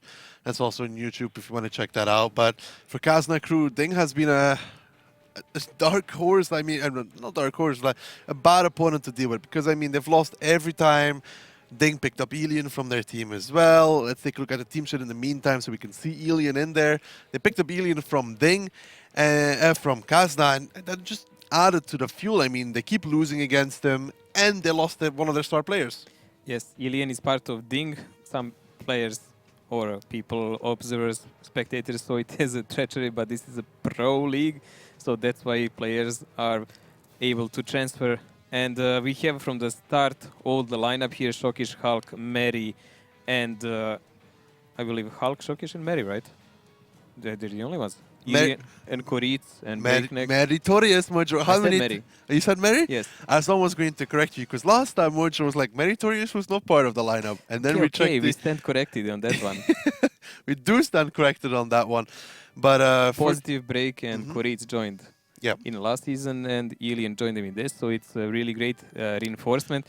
But even with him and his steady performance, Also, they're not doing the best. the Ding team sheet is not completely up onto point.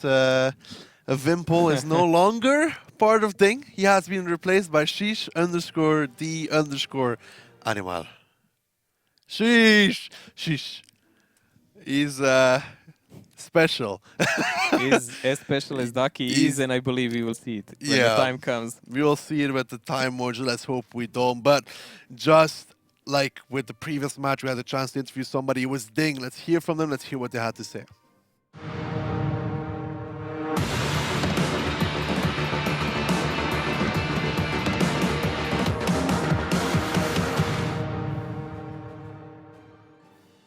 Okay, so Hulknick, let's jump straight into the hot topic, if you like. Your last match against Gunrunners, you were defeated 5-3.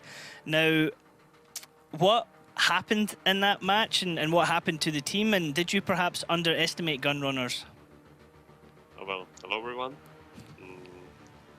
Like I said previously, like every match for us is the same. Like every opponent is the same. Like everyone can defeat us, or everyone can like we prepare for each opponent the same way. So I would say that we underestimate Gunrunners, but just something went terribly wrong, and we did a couple of mistakes. No, couple. The whole match was a one big mistake. But yeah, we just didn't play well. Okay, now I see that you've added a new signing to the team, Sheesh the Animal, as he has been called here. What happened to Vimpel, and how likely are we to see Sheesh featuring in the starting lineup this season? Okay, so Vimpel has real life stuff, university and blah blah blah, and Sheesh, like I think Sheesh will be our meme manager in our team. So I hope we will perform in this way. And I don't know what to say about it. Like it's Sheesh, it's our mascot. Sheesh is very well known for top players, but maybe not so well known in esports. So it'll be interesting to see if we could see him in the lineup. Maybe. Now, last season you were undefeated domestically. You went through the entire season, didn't lose any matches. You went to New York, didn't lose any matches. And this season, at the start of season 2, you've lost 3 out of 7 matches. What do you feel is the reason for the change in Ding's fortunes here? I think that we didn't prepare well for these matches. Like, so because of training, and we have 3 matches in 1 week, so we don't have time to prepare well, like training stuff. And I think, I don't know, like the meta is changing every time. Like every week, the meta is changing, so it's hard to adaptate for this meta. I don't know what else I can say about it. Just bad preparation. Well, I hope that you can perform better this weekend, Halknik, and I wish you and your team the best of luck. Bye.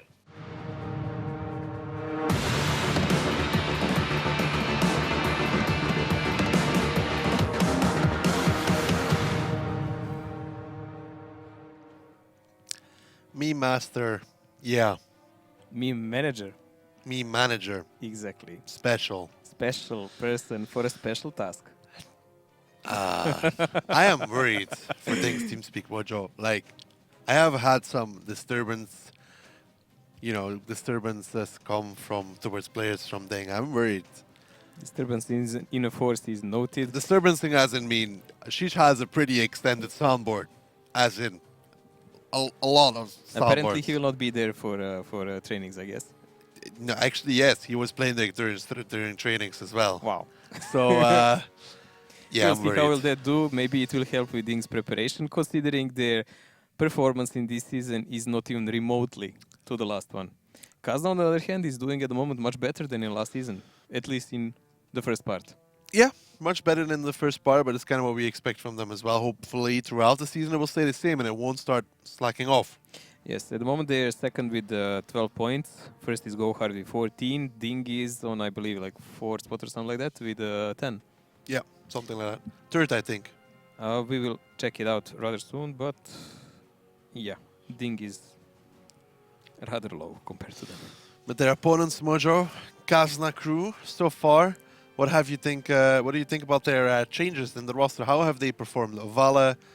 Well, Kazan has etc. several new players here. Call me Piotr and Vale coming in from out of range, and Diplomat joining them from Gohard. I wonder how does he feel about it now, since Gohard is really doing well.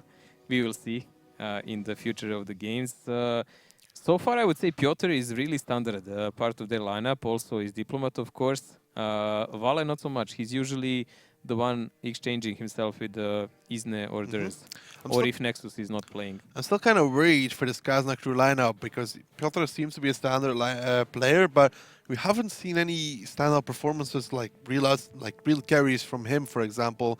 And sometimes I feel like still for Kazna it relies too much of those shining performances. You know, Durs, Stefan, Nexus. If they don't perform, then I'm worried for Kazna. If they have an off day, what happens? Well, last season we had a holy trident of Kazna that was Stefan, Nexus, and Ilian, but one of those tools just fell off and went to Ding, so it's only Stefan and Nexus left from that one. It does look like Kazna is actually performing more stable in this season, so maybe they came to some mutual agreement how to deal with everything, but it's just the start of the season. It's only 1/3 over.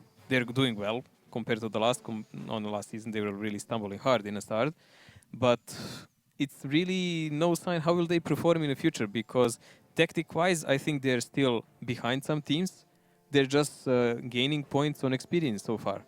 But in one moment, they will actually have to start making out new stuff like everyone else. Yeah, a lot of teams with a lot of ingenious stuff coming out, the likes of Oops and etc. coming out with new stuff. Even for maps like Cliff that have been around for a while, it's been interesting to see. And Mojo, let's take a look at the maps here that are going to be coming out. And first up, it's going to be Cliff. Mojo, as maps. I believe Cliff will be the first, Mines will be the second, Ghost Town third, and then Prohorovka. As you can see here, Cliff is the Ding's pick. You can see obviously on the graphics who picked which of the maps. Now, Cliff is something like a map that is more pro for Ding. They actually played it better in this season. Mines, on the other hand, is something that Ding didn't do all too well all the time, and actually Kazna is better there. So there is a potential there, actually. Yeah, Especially we saw last time Ding lose to GRS in defense. They were actually annihilated by pure YOLO because GRS just didn't know what to do, how to make them. Yeah, that's going to be interesting as well. And I, for one, am very, very interested in Cliff because we might see the Holy Trident appear next to Neptunus and perhaps a Walla here or there in the water. I mean, whale, sorry. Vale will maybe appear on the map. Walla. But Holy Trident is Walla just might not appear. on the same side, man. Walla is the player, Walla is the meme. Yes, I'm aware of that, mate. I'm aware of his happiness about being part of that No, meme. I'm not talking about the meme. The meme is in the water, you know, the whale. Yes. You know, with the Yeah, big no, tail and stuff. We're missing that one. I understand that. Yeah, Thank I'm you. not talking about Vala. Vala is Vala from this point Vale on. is a very big guy. Duck is going to be in trouble when there is offline. No, I'll be fine. But let's take a look at the lineups because I wasn't talking about Vala. I was talking about the whale. Different things, Mojo. Different things completely. I'm sure you will be able to explain in that when you meet. You actually knew about it. Kazna ending here, Kazna defending first, playing rather standard. We've seen this kind of defense many times with 5 Batchats, TVP and T49. Last time Kazna was defending in Suba, Haiba got caught when he was climbing up the hill. Clipped out by one guy, Froli just took him out for free and went. And that's how the defense of Cleveland went for Kazna. I believe they're going to cover their flanks better this time. Hopefully. On the other hand, Ding with 6 Batchats and an RT. Well, Mojo, let's find out if the RT from Ding can make the difference as we move into our first map. Here it's going to be Cliff. Cliff, the most dynamic map in the league. Battles on Cliff always turn into desperate double-edged fights. Teams start from the same spots as they do in standard battles. The first base is located near the defender's spawn point, and the second is at the bottom of the hill. Sometimes teams split their forces and send several tanks through the 1-2 line to the left of the small hill, but usually both teams play at the center. The attacking team can send one of the tanks up to the lighthouse or behind it. Fast and quick-firing vehicles are better suited for this map, mainly medium tanks, including tanks equipped with autoloaders. Well, Kazna crew versus Ding here. The first round is about to get on. Well, it's underway already. The fight's about to get underway. Kazna crew on the defense, Ding on the attack. And what so far are we seeing from both these teams? This is a slow approach by Ding. They left one defensive Batchat in the base together with artillery piece. Other guys are going for back kind of climbs toward the hill. But Kazna is playing rather slowly, taking over that 1-2-3 line, which we've seen used many times now. Even this is something like a classic defense in a video that Dakin we are currently making. Well, you could see there. Haiba, I think, was trying to climb but didn't make it. Are they going to go for the oops-esque climb here, Mojo, with 3 Batchats from behind? It's looking like that, but Ding just on the eastern side. I think they're going to do the spawn climb as well in the meantime. Well, I believe so. I mean, Kazna is really doing a covering piece, but this is what we meant. Durs is here as a single person spotting for Kazna. Kazna is dominating over this area here, and they actually did a boost here from the last side here, because climbing from this side here proved to be a very big no-no, because you get easily shot from the hill, and Dig actually did that to... who was it? Oops. Deha was annihilated. Oops, yeah. And Kazna, of course, he has a player here covering the hill, and they will now send a spotter to these bushes here. So it's rather sturdy defense here on their side, while Ding is trying to accommodate themselves by climbing tanks from this side here and from here to dominate the hill, get some higher ground. Then they will do some blind shots. Interesting is they have an arty actually, so they might actually try to blind connect that position on A5 where Diplomat is. If I were Diplomat, I would be very careful. So far, Stefan trading with Shokish there from the base. Stefan peeking out, Shokish covering that angle. So there is always that to be careful of. But Ding having a lot of tanks here around the mountain. Elian already going very aggressive. Takes 1 shot of damage crossing over there. But he will be able to play against Haiba now. Haiba actually bounces off that armor of the Batchat. It's very crucial. Just trading here with Haiba so far. And Elian kind of getting the better exchange because Nexus so far was the only one to connect on towards Elian. Haiba is getting a bit pounded again. Yes, this is a pincer. Now we were suspecting it might happen because when you push away a tank back, Arti can actually flame. But Elian did take some damage in Fortunately, he's covered by his teammates, so Nexus cannot really push in. Neither can Diplomat really snipe on down. But he is aiming on the guys that are up on a hill. I think that was actually connection now. I actually doubt it. I don't think it went through. Look at the HPs. Mighty Budget Armor does look like he bounced. Yep, it didn't go through, so Positive knows now exactly where Diplomat is. He needs to be careful because we saw that position. I think it's the same as the one that Mayland used, and it is blind fireable. It's not really on the top of the hill as people expect in usually blind fire, but he's a bit on a slope, so he can shoot and he Let's can see if quickly Positive fall can down. connect, though. Nope. Positive shooting a little bit too low. Thinks Diplomat is lower than he actually is. Trying to connect next to the bush. Important thing is Ding actually has artillery. If artillery is watching here, he will see is he connecting or not, and he can give him info. Diplomat not finding a connection so far as Durst takes some more damage as well. And Diplomat actually takes a blind connection there. Was that positive? No, I don't think so. But it was still a great connection. 412 onto the TVP. He had to fall down here. You can see this rock here. This rock is life for all the tanks that are playing in this area. This is the only protection they have other than the bushes here. All of the Kazna guys, most of them are actually bleeding some HP slowly, but still, they did buy 4 minutes here, and they do have a tank more than Ding. Ding has an artillery piece. Yep, that's very true, but the HP deficit that came from that artillery piece has been even and gained in the favor of Ding, so that's good stuff here, and especially because they have 4 bad shots with full HP, where Kazna just has 2. And how is Ding going to break this? How are they going to remove tanks here from Kazna? Because they need to find an opening somewhere. And they need to find a way how to rotate. They cannot really play 1-2 line because it will be very visible. They're rotating over there. Because for that to work, they will have to leave some tanks up, then do the rotation unspotted, which is rather impossible, especially since Isne is paying attention there and he will not give it out for free. I think they will rely on a good connection by Artie somewhere because there is a big chance that it can happen in the next 5 minutes. We've already seen players like Insane, one shooting Butchers there. Yeah, I'm surprised. No blind shots have gone out to the position of Durs. Hook takes the connection there from Durs, though. I think. The thing is, Durs is very well covered by position where Stefan is. This is the position we saw first used by Oops, as we already said. You climb the tank from the back part, right next to the position where Applewau left his course. But Koritz, Papa Koritz crossing over, and Diplomat actually gets spotted on the TVP. He's starting to take damage. He's forced to drop down, but he's not safe just yet. RT might be lining up the shot towards his position at any moment in time. Koritz here knew he needed to take the damage. Durs takes a big connection. I think that was the RT. 528, a dead commander. Diplomat taking damage as well. So the trade here from Koritz, gaining position, gaining spots. Good stuff for Ding. It was good because now actually Haiba and those guys down are in a problem. Ding is slowly but surely working their way in. Kazna is in no position to really counterattack them. There is 4 minutes 20, which will give Ding about 3 more shots by Artie before they actually have to push in. Maybe even all 4. See still blind shots going out towards the position of Diplomat in that TVP. No connection so far. Shokish still holding in the base. I think when we'll see Dings move, we'll see Shokish move as well, and then they'll move after. And Haiba getting splashed again, down to 378. Great shot there from Meritorious. Very crucial, very well done even. Mary very well knows that there is only 1 or 2 places where Haiba can actually hide there to be unspotted by Koritz and Hulk. And Haiba is clinging to this bush like it's his life, which it actually is. There is finally some rotation coming in from Ding players. They said like they left someone on a hill and Positive is coming back. He is probably going to join Shokish and try to press from the 1-2 line, but Isne is covering that part.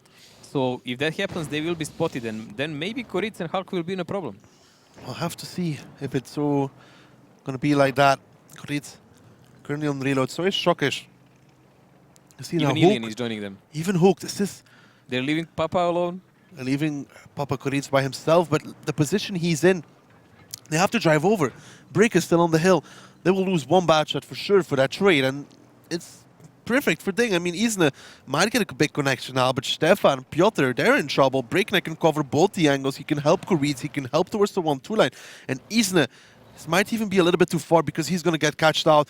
Alien Positive about to come around the corner. Isne might get 1 big connection. Positive surely to find him. Here we go. It's 857 though onto Positive. A big connection. But trading the tier 8 in return for this, worth it? I don't think so. No, not really. I don't think it was a really great position by Isne. He spotted them far, far too late.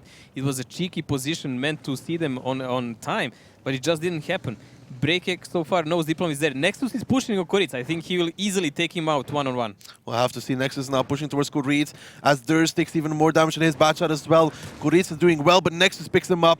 Durst goes down in return, or Stefan's out of position. Shokish picks him up, but Shokish will probably go down in return here, but not before Piotr gets removed from the map. A massive overextension there. The crossfire coming in from Ding, and Kazna crew is going to go down in this round. Double the HP for Ding, double the tanks.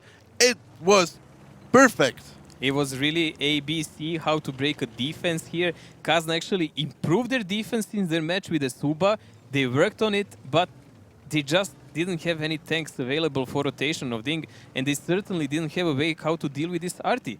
I don't think they predicted it. I like the way Ding played out this round. Diplomat might get positive here. He's crossing to the open. 2 shots go into him. That takes him out of the game, but it's just not going to be enough. Elian will now come in. He's looking for Nexus. If he's hiding on some sort of ridge here. 1 minute 25 seconds. Diplomat goes down.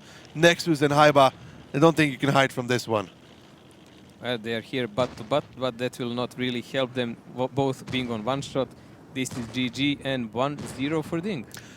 And I like that. I was very methodical from Ding. More like we know them. They did step A, step B. Like you said, I mean, Mary had a big factor in this round. It was good, and the rotation was perfect as well. Nexus just got the timing right onto Koritz as well. Yeah, it was, we said already, like, Nexus will have an advantage on Koritz one-on-one. Now, obviously, Koritz being on lower HP, and Nexus is really even a better player one-on-one if you look at it like that. But that was not even a crucial part of the game. Crucial part is how Ding took out Kazna's positions. Slowly, methodically, chasing away Haiba, lowering his HP, working a little on HP of other guys, while preserving as much as their own they can. Doing a rotation unspotted, which is a critical part because Kazna completely didn't see the tanks missing, which is a big mishap. And Isne seeing them so late that he did a damage shot, but it was just too late because everyone else was he did 857 onto positive, but Stefan completely out of position there. Piotr as well. Stefan was on position which was perfect to defend and cover other guys, but not from when you lose a back, he even didn't have time to run away, I think. No, he died up there. Not a great round for Stefan. Let's take a look at the stats and see how it went. Meritorious, actually. Very well done. Well, we can see by the stats here, no one actually did any kind of exceptional carry damage. This was more like a team play effort here. So Ding did really rather well there. Diplomat expected from his sniping position with TVP, did the most damage in Kazna. But that's about that. It's only Nexus who took out Koritz. There is with some sniping shots. Everyone else was pretty much down in the game. Yeah, everybody else to be found on the second page here. But yeah, Meritorious is a big factor in this round. Great RT play there. Using the time. Breakneck coming on the second page here. Got some kills as well. But then Stefan, just 388. Only 1 shot of damage. And Mojo, am I wrong to say this tactic was very reminiscent of what Oops did, except for 1 or 2 positional differences. Haiba was spotting in a bush, and Nexus was on that eastern side as well, which Oops didn't have. But it looked very similar. It was very similar, especially with that climb from the 1-2 line, which was done. With his bad shot spotter. Yes, it was, and there's in that pocket up. But again, it did look like Haiba's and Nexus position were weak against Arty. I mean, no one could actually protect Haiba against Arty. Yes, you could protect him against tanks, but there was really no saving against Meritorious. No. And Kazna didn't incorporate it, they didn't count it in. They just played like, okay, last time we got caught by a Suba, like this. It was a weak defense on the flank. It was an opening they didn't have to give. So they sent Nexus as a backup now, and they had Stefan on different position to protect the middle better, which was fine. If you don't have Arty on the enemy team. And if you don't lose 1-2 line. He's very pushed up there. I don't know if I agree with the decision to put him so far forward. We could have gotten maybe 2 shots of damage. Perhaps it would have changed something. If he saw them approaching from a different angle, gave a shot, moved away, signaled the guys, being able to be in their back, I'm still not sure would it be enough, even like that. Well, we'll never find out, but let's take a look at the second round of Mojo. What do you think of these lineups? Well, you can see they just rotated the tanks. Yes, exactly. This is obviously very popular meta in attack to play with Arty and 6 bad shots, and in defense exactly like this. And you can already know where the 49 and TVP will be. It's just a matter how will they rotate the bad shots as the chess pieces.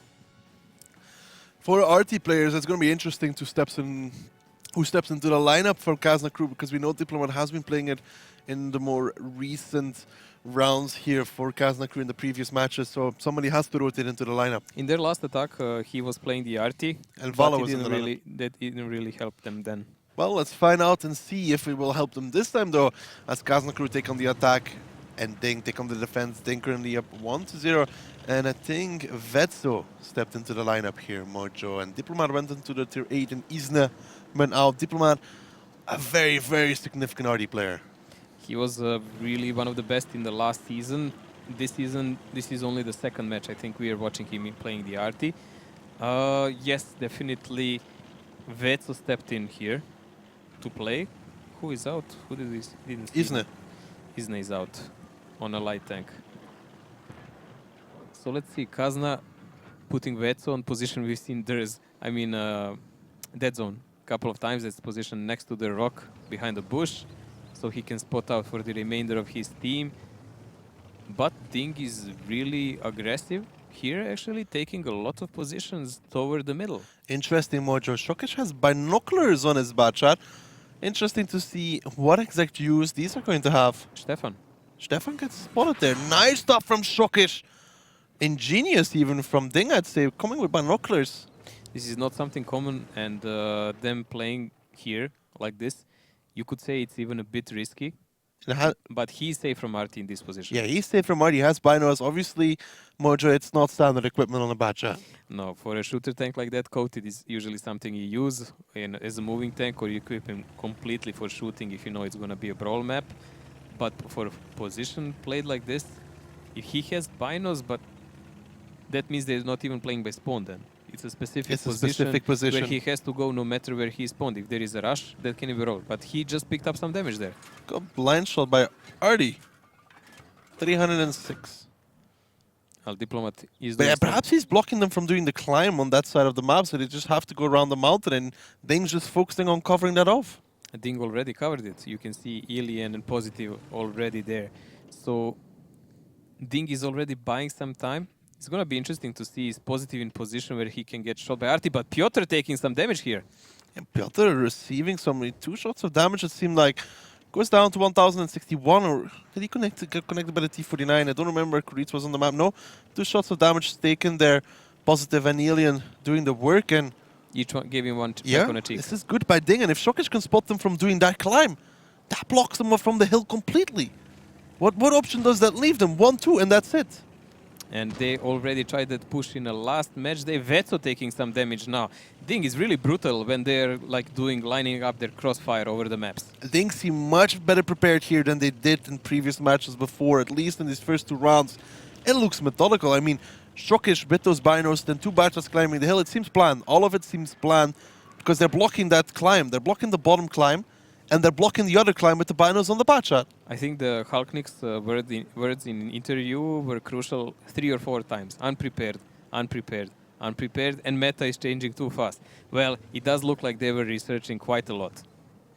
Look at the split from Kazna Crew. 3 tanks under the mountain, 3 tanks going around the mountain. I mean, yes, they will have an advantage over Kuritz and Shokish, but that means the other 3 guys will be in a deep trouble because they will be heavily outnumbered by the remaining Ding players.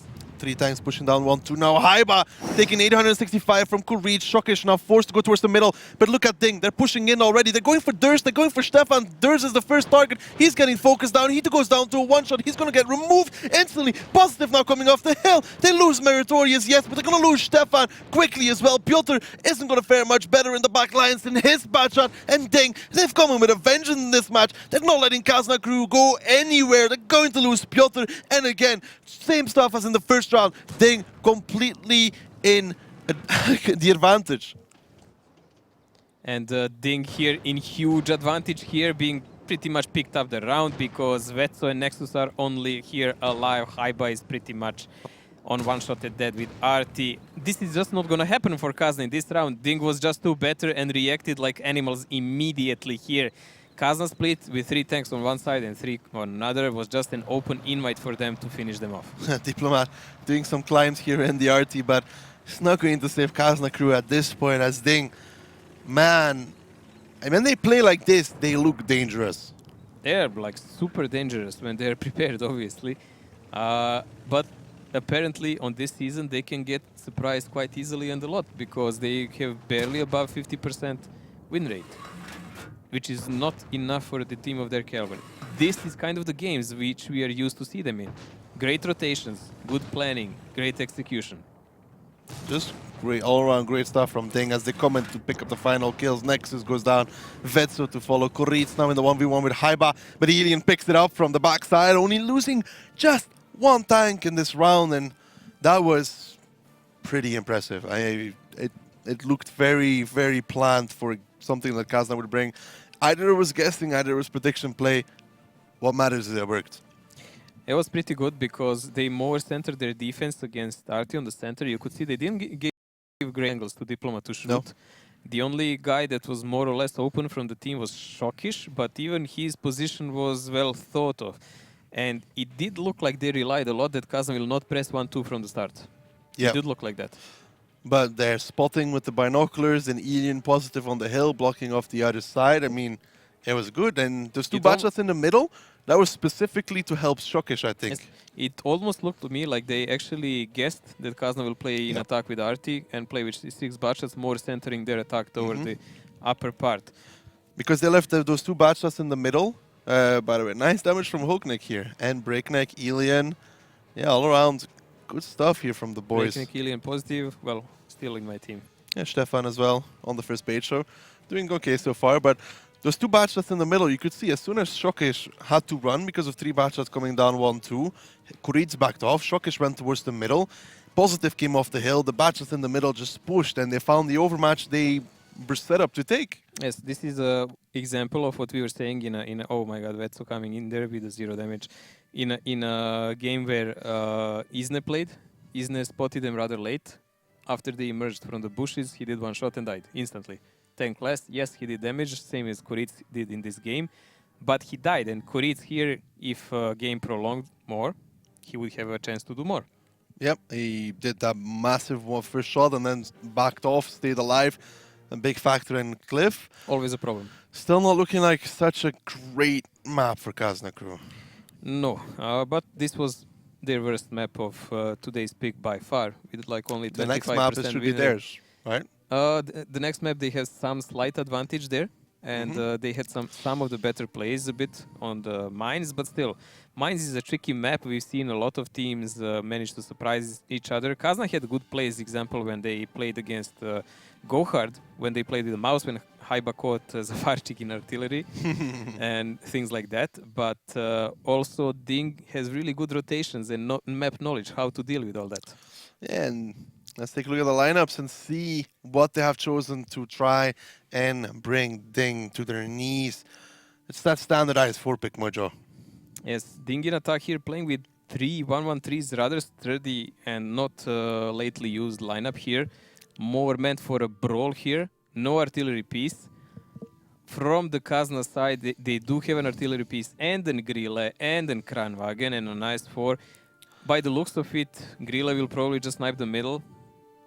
Positioning Arty maybe in K4. Yeah, by the looks of it, it's not looking aggressive because the tanks are just too slow, too weak. No. Especially with Arty, they can't. They can't even push the hill with this. It's just too slow. T49 from Ding as well. Why do you think they picked T49 over Arty? Well, that's an interesting question here, honestly. I mean, I understand in the past games, but here for mobility, I guess they want to do some kind of spotting with him in the start. Well, Mojo, let's find out if Kazna crew can make it 2-1 or Ding's going to extend their lead to 3-0. It happens here on Mines. Mines, a small summertime map with lots of hills, rocks and other cover. The teams start the battle in the usual locations, but the base locations are different. One is located in the bottom part of the village and the other one is in the water. One of the key objectives is the center hill. That's why the teams will often select fast vehicles and tanks with strong turrets for cover. So Ding versus Kazna crew, currently 2-0 for Ding. Mojo, what do you think Kazna crew can do on the defense here? Or what do you expect from Ding on the attack? From Ding, with this lineup, I expect them to look for the fight immediately, which they are doing. They're going really aggressive for the middle. The only guy going for the village part is Breakneck to prevent maybe some guys falling off the hill if they do something like that. Durs and Vale going rather aggressive there. Oh, this I like from Breakneck Mojo. Look where he is. We talked about countering that position from Vale, and they've already done it in the beginning. Yes, Vale played this last time when Kazna played with Kranwagen. He actually pushed his tank there on a slope so he could do some damage. Ilian picked up some damage in the start, but Vale is already chased away and he picked up 2 shells from positive. Great counter there from Ding. You have to say it like it is. They seemed prepared to what Kazna crew was going to do with that Kranwagen. They've done it time and time again, and Ding is not giving them any opening whatsoever to execute their plans. No, Ding is really merciless in this match. Haiba actually had to come and pick up Vale, so he would safely retreat. But what will they do now? Now Kazna is a bit stuck down there. Fortunately for Kazna, they do not have an artillery piece. It's only Koritz in mobile arty, but he will not really be able to shoot them. I mean, that's a lucky version here for Kazna. Because if they had an arty now, he would be in great position to deal with these guys below the hill. You can see Diplomat there really, really wants to connect on towards Ilian, but Ilian, the player... There's a safe. Ilian, the player, we know he is, which is what I'm going to say is, he's not going to make that mistake, I think. You can never know, like 1 centimeter away, when arty is always waiting for you, might be a great difference. Shokish already taking position below the hill. He will try to see... Nexus. Nexus already taking. Was that a blind shot? No, he got spotted. He got spotted, Mojo. He got spotted. He got wrecked. Oof. 2 shots of damage there. It was probably Breakneck and Shokish in the same time shooting him. Well, Shokish pretty much managing to take the position out and doing some more damage on Vale. HE damage onto Vale. Stefan taking a shot there as well. It's just not looking good for Kazna, is it, Mojo? I mean, every round starts the same. Kazna crew taking damage everywhere. They're already pushed back, and I believe the next step will be Breakneck climbing up because there will be no one to even spot him.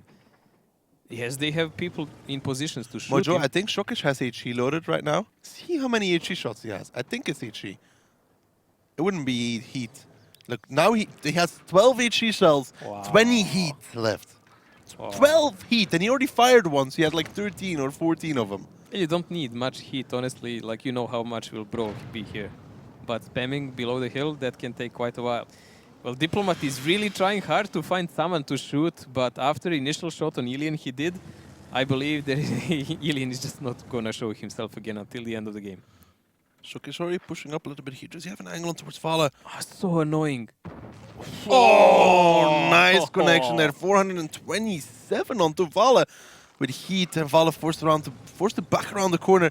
This is it. This is Break going to climb the mountain, and then Ding will assert dominance. You have to say it like that. What else can you call it at this point? The Break already climbing up. There is absolutely no one who can spot him. But Halknik taking amount of damage.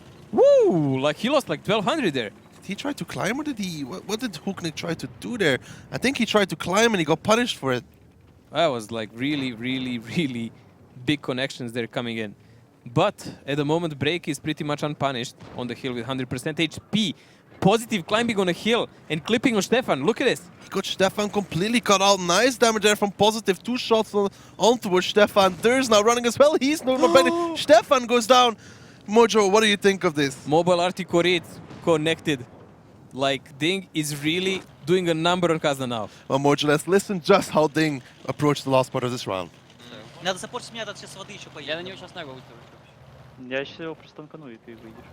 Дай мне учтенько. ТКД? Мэри, не говори. Где он? Мэри. А. Не торопись. Я без первого. Ну то у меня все норм, что ты? Все хорошо. Ты хочешь видеть, Короче, брать? весь шот от него. Надо с 13 помню, одного сюда, одного с 13 сюда. Ну еще раз когда? Не-не-не, не нужно, все, принимайте там. Пат,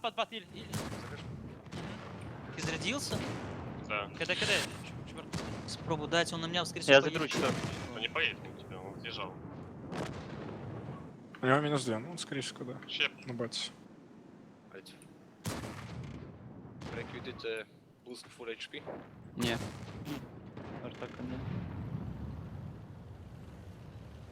Ну, ты Микита. Mojo, what can you even say about this? 6 tanks left from Ding, and the last one about to go down here, Diplomat. I mean, what is left to say? Easy, Katka. I mean, I understood most of the language here. You could see by the tone of the voice, even if you don't understand how calm they are. Yeah, calm, it cool, was just calm the and collected. calm execution. They were just counting the reloads, who will go I in understand first. that much. Yeah, they're just going on reloads, who is going to get focused next and so on. But it's just like, yeah, you know, take a right turn on this lane and you will go to the exit of the city. And you know, it's like a GPS guide, man. Like, this is not like a heated match with one of the best teams in Europe. I don't know what to say. It's 3-0 at this point, and again, this round, this is defense on Mainz, which is a very favorite side, you can say, and Ding seemed to just clean it up. Every game we played so far, Ding was actually not 1 but 3 steps ahead of Kazna. Their plan from A to Z was flawless so far. I didn't see any cracks in it. I didn't see any player mistakes I could call on. Nothing. Like, it was really clean and nice and perfect. It's rare. really good. I mean, the way they pushed Vala back, we saw them do this with an IS-7. Then they did it with the Kranwagen. They did it again with the Kranwagen here, and Breakneck just crossed over in the beginning. And then the Kran has to fall back, like you saw. And Positive and Breakneck. And Positive actually having a really good performance. Thank you for that. I actually was doubting myself, should I keep him this week, and I gave him 1 more week's notice. No, you didn't. Yeah, I didn't. I know. I just checked, liar. But Breakneck, nice damage there. Nexus as well, coming in pretty well. My boy. Yes, your boy. Stefan, on the other hand, not so well today. He has a fever. But, I mean, it's very hard to do damage if your team just loses round after round. I mean, I don't know what to say, what's going wrong for Kazna Crew. I don't know if it's Kazna Crew just not playing well, or it's Ding just playing extremely good today. It looks like Ding is really prepared for whatever Kazna was playing in the past and any kind of possible variations. They're not expecting any big changes from Kazna in this match, and Kazna is really not making them. That's the biggest problem. If they didn't expect Vala to go there, then the break wouldn't cross over. If break doesn't cross over, it takes them more time. And now you could see the Kran had to go back. Positive just peeks over, gives him 2 shots. Shockish pushes up, does some HE damage, does some more with heat even, and it really doesn't look at the moment well for Kazna. They quite. So what is it? Is it Ding playing just like revenge mode right now, or Kazna playing not that great? I don't think it's revenge mode. I think Ding is like, okay, we lost too many matches, we need points. Only the first 2 teams automatically qualify for season finals. Obviously, Ding wants to be one of those instead of having to play playoffs. So they will work themselves until the end of the season to get as much as they can. They studied Kazna well. Obviously, the preparation was on point here. Kazna is countered heavily by Ding tactics, but their tactics are not just a counter, they are all around. Yeah, they're all around with small changes depending on what they see coming out from Kazna. That's what it feels like. They see nuisances from Kazna, they recognize, they adapt, and they use it against them, and it's not working out for Kazna Crew so far. What do you say about the lineups, Mojo, quickly? Kazna trying to play with Grilla in attack and T49. That's going to be a risky play. Quite risky. It's going to be risky plays from Kazna Crew, Mojo stays. Well, let's find out as we jump into the 4th round. Ding could put himself already on match point, and this is not what we expected from the match of the day, match of the week even. Kazna Crew currently on 0 still, Ding on 3. Ding's defending. Kazna Crew has to break it. Kazna, if they don't pick up this point, they're going to go on Ghost Town. At least they'll have some bigger chances. But at the moment, they are just trying to struggle it through the mines. Now Ding, let's see Kurit. Wow, Papa Kurit, 706 onto the side of Piotr. Rip. Well, Piotr is even lucky he didn't lose any modules and yes, he shot heat. And crew. Yes, that's quite lucky by him. I mean, even whatever you shoot at him, he can lose something. That tank is just a walking problem. But Diplomat taking some damage there. 2 tanks, no less, from Ding already on the island side. That's not a normal opening. Look at the positions of Ding. They're spread out all over the map. This is actually one of the reasons why they lost to the YOLO push last time. Look at the position from Elian. Taking a leaf out of the book of Kazna Crew there with his 113. Already pushed up very far. And Diplomat taking 1 more shot on the way out. Oh, not that great for that TVP. Nexus now spotted by Elian as well. And what does Kazna Crew do here? It does look like they will gather up and go toward the village, but they still have to overcome tanks like Shockish, who is in E100, Halknik in Kranwagen, and Ilian in 113. covered from the base by Meritorious. So yes, they do have butchers on other side of the map, but if you commit enough force to deal with these guys below the hill, these guys, when they come with full clips and 100% HP, it's not gonna be a joyride for anyone. No, and Kazna crew has 8 minutes and 15 seconds to figure out what to do, how to do it, and execute it. Well, it does look like they have some idea what to do with Nexus, because they want to push him up and maybe try to do some shots through the bushes. But if he gets spotted for even a moment, that's not going to be a long career by that TD. There's this proxying Alien, so that's his job. I think Alien already suspected something is a bit fishy there, so he's going to move away. No, Fishy's not playing currently for Kazna Mojo. Yes, he cannot smell him that long. Nexus here. He's gonna try and blind fire on towards Hookneck and the Kranwagen because yeah, the I'm just Gorilla... saying, like, every time he fires, he is very cautious because of that 3 seconds gap before you get your 6 sense trigger. So he's hugging the building, like, just in a case. Now we're gonna have to see if Nexus can actually get the connections on towards Hookneck and the Kranwagen. I mean, it's very important. Let's see, because this is the entire tactic from Kaznakru at this point, isn't it? Yeah, this is what we've seen many times, that people blind shoot this with RT and various tanks, like usually climbing a butchot up on B8-9 and then shoot from there. In this case, Kazna has no one in those positions, and they have only 2 butchots, of which one is on the hill.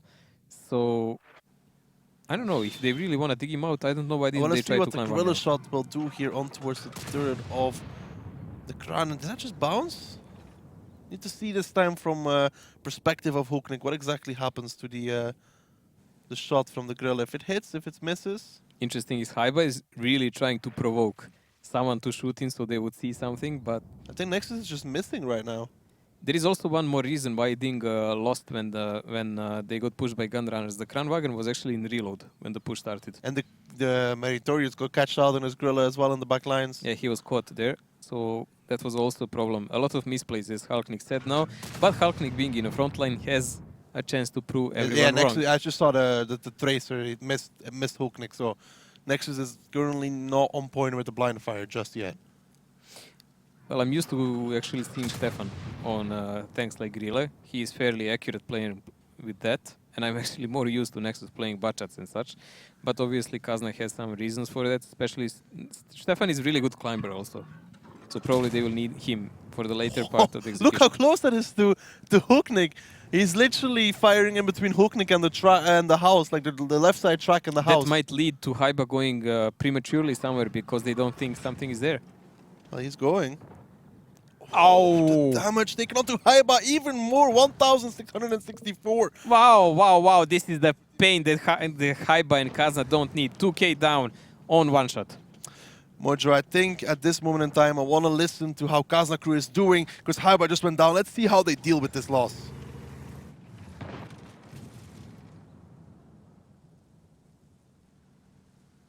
Are we 100% sorry? 100% sure he's Yeah, he behind probably is there, but Nexus doesn't connect. I don't know. Can you like shoot more to the right side towards that hill? House. And I shot every angle, like. Then they may have some bad shit here, like they've shot played against Navi, or they, I don't know, went away now that they could have. Could be a moving butt. Yes. This should have been a connection now that Nexus sent. No. Wasn't.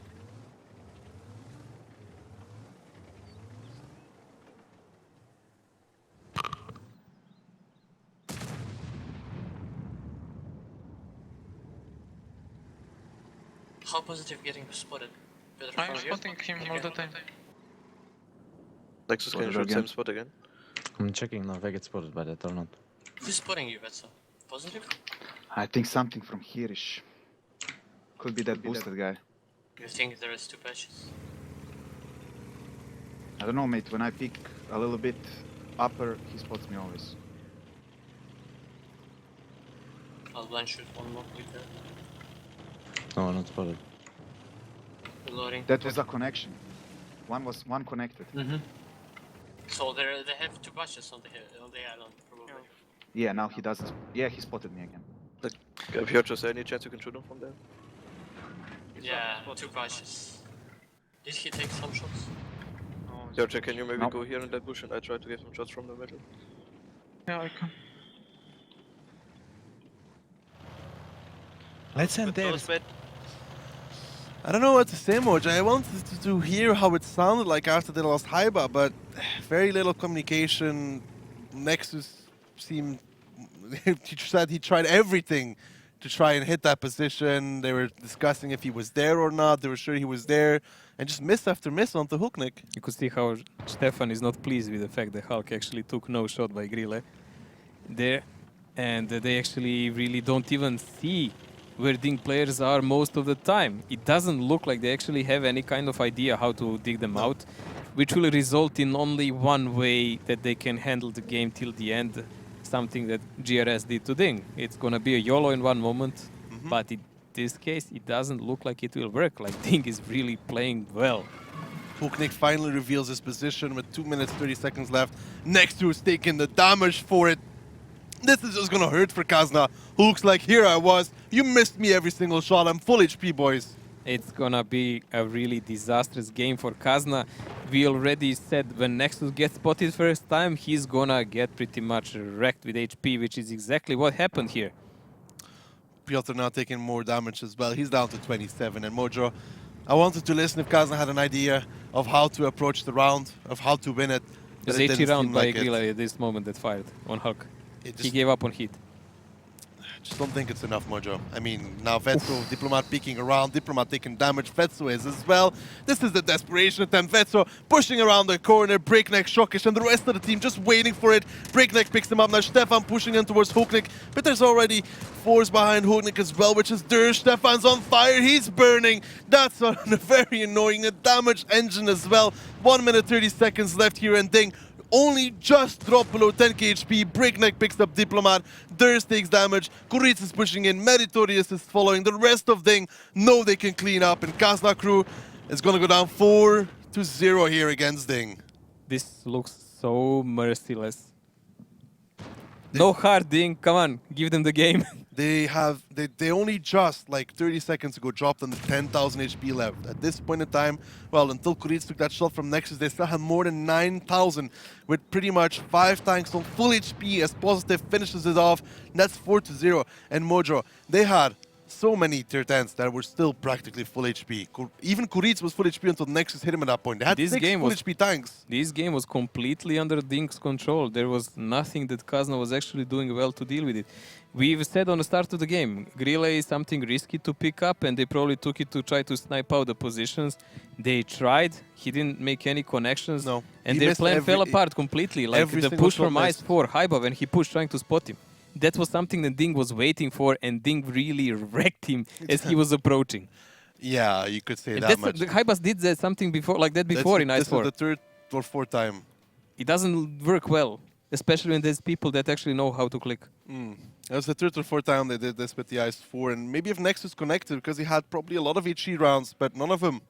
No, he didn't connect, that's the problem. Like, if he shoots HE for like 2-3 minutes, Hulk would be dead if he connects, but there, Meritorious, Shockish, Hulk, Kuric, Break, and Alien in quick succession. Oh dear God, 6 players in succession there. Nexus just being... out of those, he had like 2 or 3 connections. Out of those 20, he fired. This is a whitewash, Mojo. You have to say it like it is. Ding is looking dominant in this match, and Kazna crew don't seem to have any answers to how to deal with what Ding is throwing at them. It's just every round starts off the same, it feels like. Every round, Kazna takes initial damage. It's just better preparation and execution by Ding here. And even on that TeamSpeak session by Kazna, we could see how much they are simply out of idea what to do about this match. Just not gonna be their day. It doesn't look like that. No, it doesn't look like their day at all. Stefan there, number 8, so still doing okay. But Vetso, Piotr, Haibal, Diplomat. Okay, Positive is balancing out. Okay. Haiba, 0 damage done. Piotr the same. Vetso on 1 shot there. Diplomat, 2 shots with his TVP. It's not a game you want to see from these guys.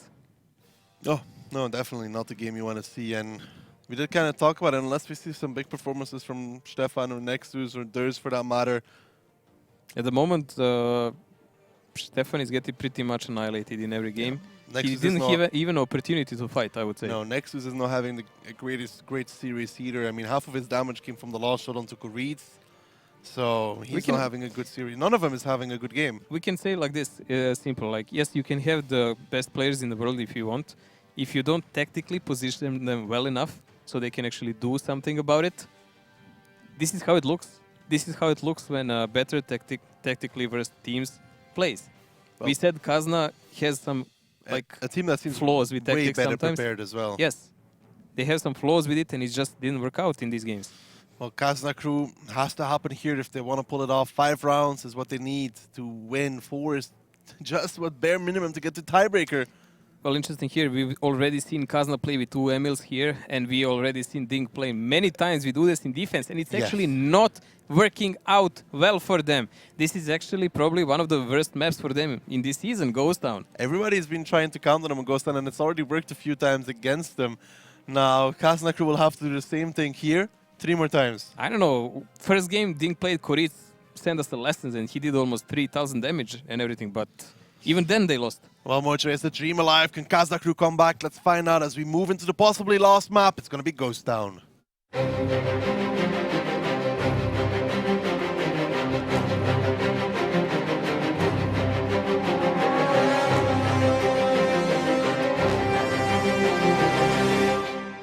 So here we go, Kazna crew versus Ding, 4-0 in favor of Ding.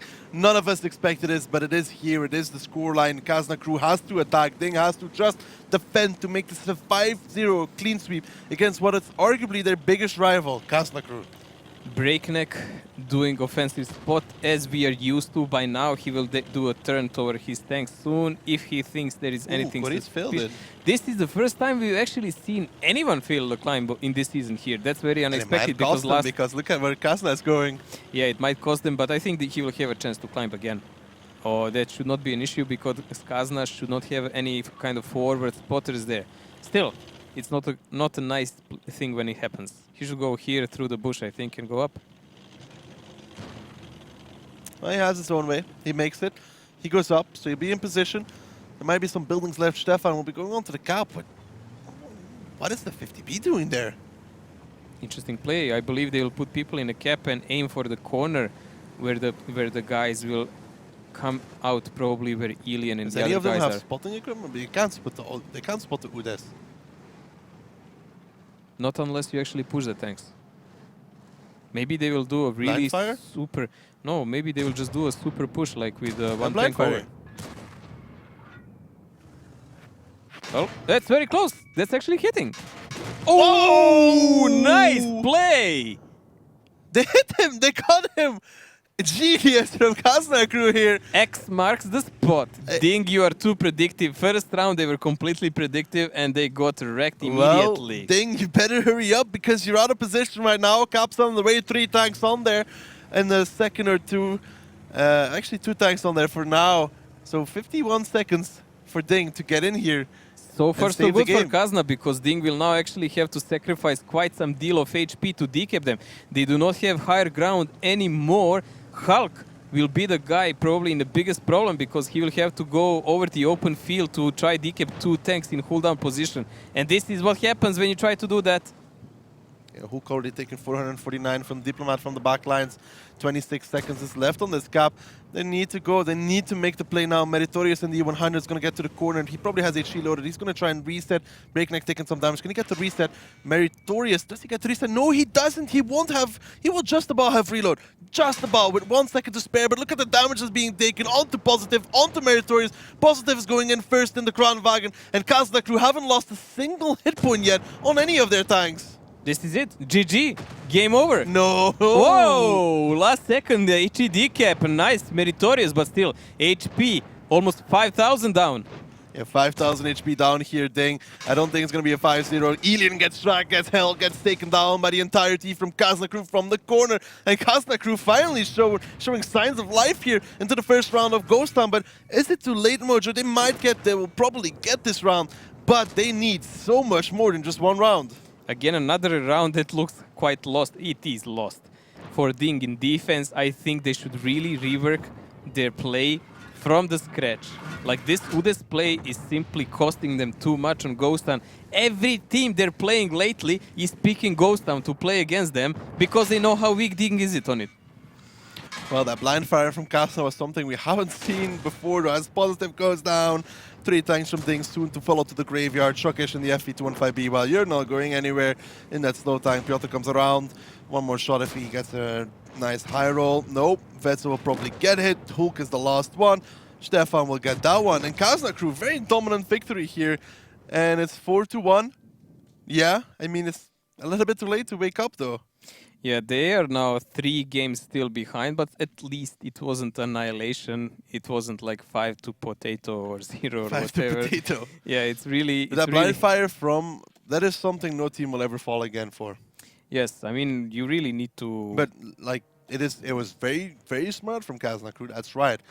But it is a one-trick pony.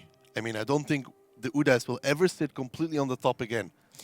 Until they start capping. He will just sit a little bit lower, wait for them to start cap, and then drive to the top. But you can still leave some players there again.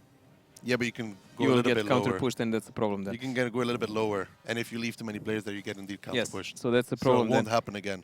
Still, it was very smart. It was very nice by them. And Ding playing too predictive here again on Ghost Town, as we said already. They lost a couple of games there. It was really horrible. Mainly, they usually lost when people just push them in, or they trigger the upper cap, so they are forced to play some other kind of games, and it didn't work out. But this one was the worst defeat by far, I would say. Yeah, Thursday in the 100 actually doing very, very well. Piotr as well, first good game from him coming out. Then Diplomat, Stefan, Nexus, Elian in that order. Ah, good from Casna, first 5 players here. Well played, boys. Finally, game where they showed some kind of life. I really hope they will be able to pick up Ghost Town because that might help them return into the match. But it's a hard work against team like Ding because Ding, even if they're losing 4-1, they're not the ones to give up or get tilted easily. They'll just play till the end. Ding is that kind of team that can win from 4-1. Yes, they're kind of team that will play till the end. We've seen like Koritz was previously Wombats leader sometimes. of Virtus or Wombats. And Casna crew. Yeah. LAN finals, 4-1. Yes. Started on Prokhorovka. Yes. So what Duck is referring on the LAN finals in Cologne, Casna was against Wombats last season. When Wombats had the last season, leading 4-1 in the finals, it looked like complete annihilation, like brilliant plays by Casna, aggressive and everything, but they just came back and won. And that's the single and last time I saw Koritz smile. It's on internet, so it exists. I mean, him smiling. Him smiling, yeah. I mean, it does exist, but great blind fire there from Kaz. That was ingenious. It's like, when they started lining up, I was like, blind fire, and more just like, no. And then I was like, blind fire. Yeah, it was really correct choice there. Highly surprising, honestly, because we haven't seen it so far. But they couldn't do anything else with the 50 beast. That was I was like, are they trying some suicidal push maybe or something? Like over the A line with 50 beasts? No, to push like I7 and snipe with the other guys to take out the 113. I was thinking they would try to do that something from like line that. though. But can Kaz not do it, Mojo? To come back completely in a match, that's really doubtful. Ding looked super strong so far, but maybe taking this map, it's possible. It is possible. What do you expect for lineups? At least 2 E100s. Well, let's take a look, Mojo, and see if you are right. 2 E100s. Let's count. There's one. Second finger doesn't go up, so it just stays on 1. It stays on 1. Well, Kazna playing with 1 E100. This is pretty much switched defense that Ding was playing. So Kazna is relying on UDES this time, while Ding is relying on completely rotational force here. It's going to be interesting to see how their UDES now plays it, because I don't think it's going to fall for the same thing. Well, it's questionable, does Ding even have potential to do the same? But yes, they do, actually. They do, because they have the 50 Bs. Yeah. I don't know. It doesn't look like Ding is that kind of team, honestly. They usually do something more tactical and less blind. Well, Mojo, let's find out and see if you're correct. Score currently still 4-1 in favor from Ding. Kazna crew finally getting into this match, showing signs of hope towards all of you that have players from them in your fancy team. But they have to defend now. Ding have to attack, and you were right. Well, Ding is going from the lower side of the map here. This is more cautious play where you want to feel out what's going on and play around the 2 cap mainly. Ilian is the only one going on the right side of the map. Stefan is doing super aggressive spot there. That's something you don't see often. So he did see Ilian and pick up a shell for And the Amorak pleasure. Oh, but needs to he'll repair. have a repair. Yeah, of course. He will just he'll just reload now. You wonder why he doesn't repair. I'm guessing he's gonna reload all the way because he has time, and then reload when he gets struck, for example. It's a risk though because budgets do get blown up. Ooh, Piotr here in the Kranwagen seems to be catched out by Positive.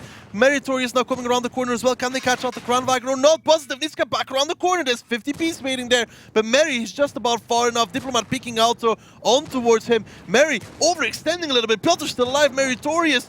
Can he get back around the corner? It seems like he can. They lose Piotr in the meantime, though Nexus is now on reload as well. And yes, Ding has lost a lot of HP, but they got their first small victory by taking out Piotr. They took out Piotr. Also, Nexus is here in a bit of a problem, but they do have Haiba behind the corner, so that's helping out their cause here. Halknik is being on one shot with 16 HP.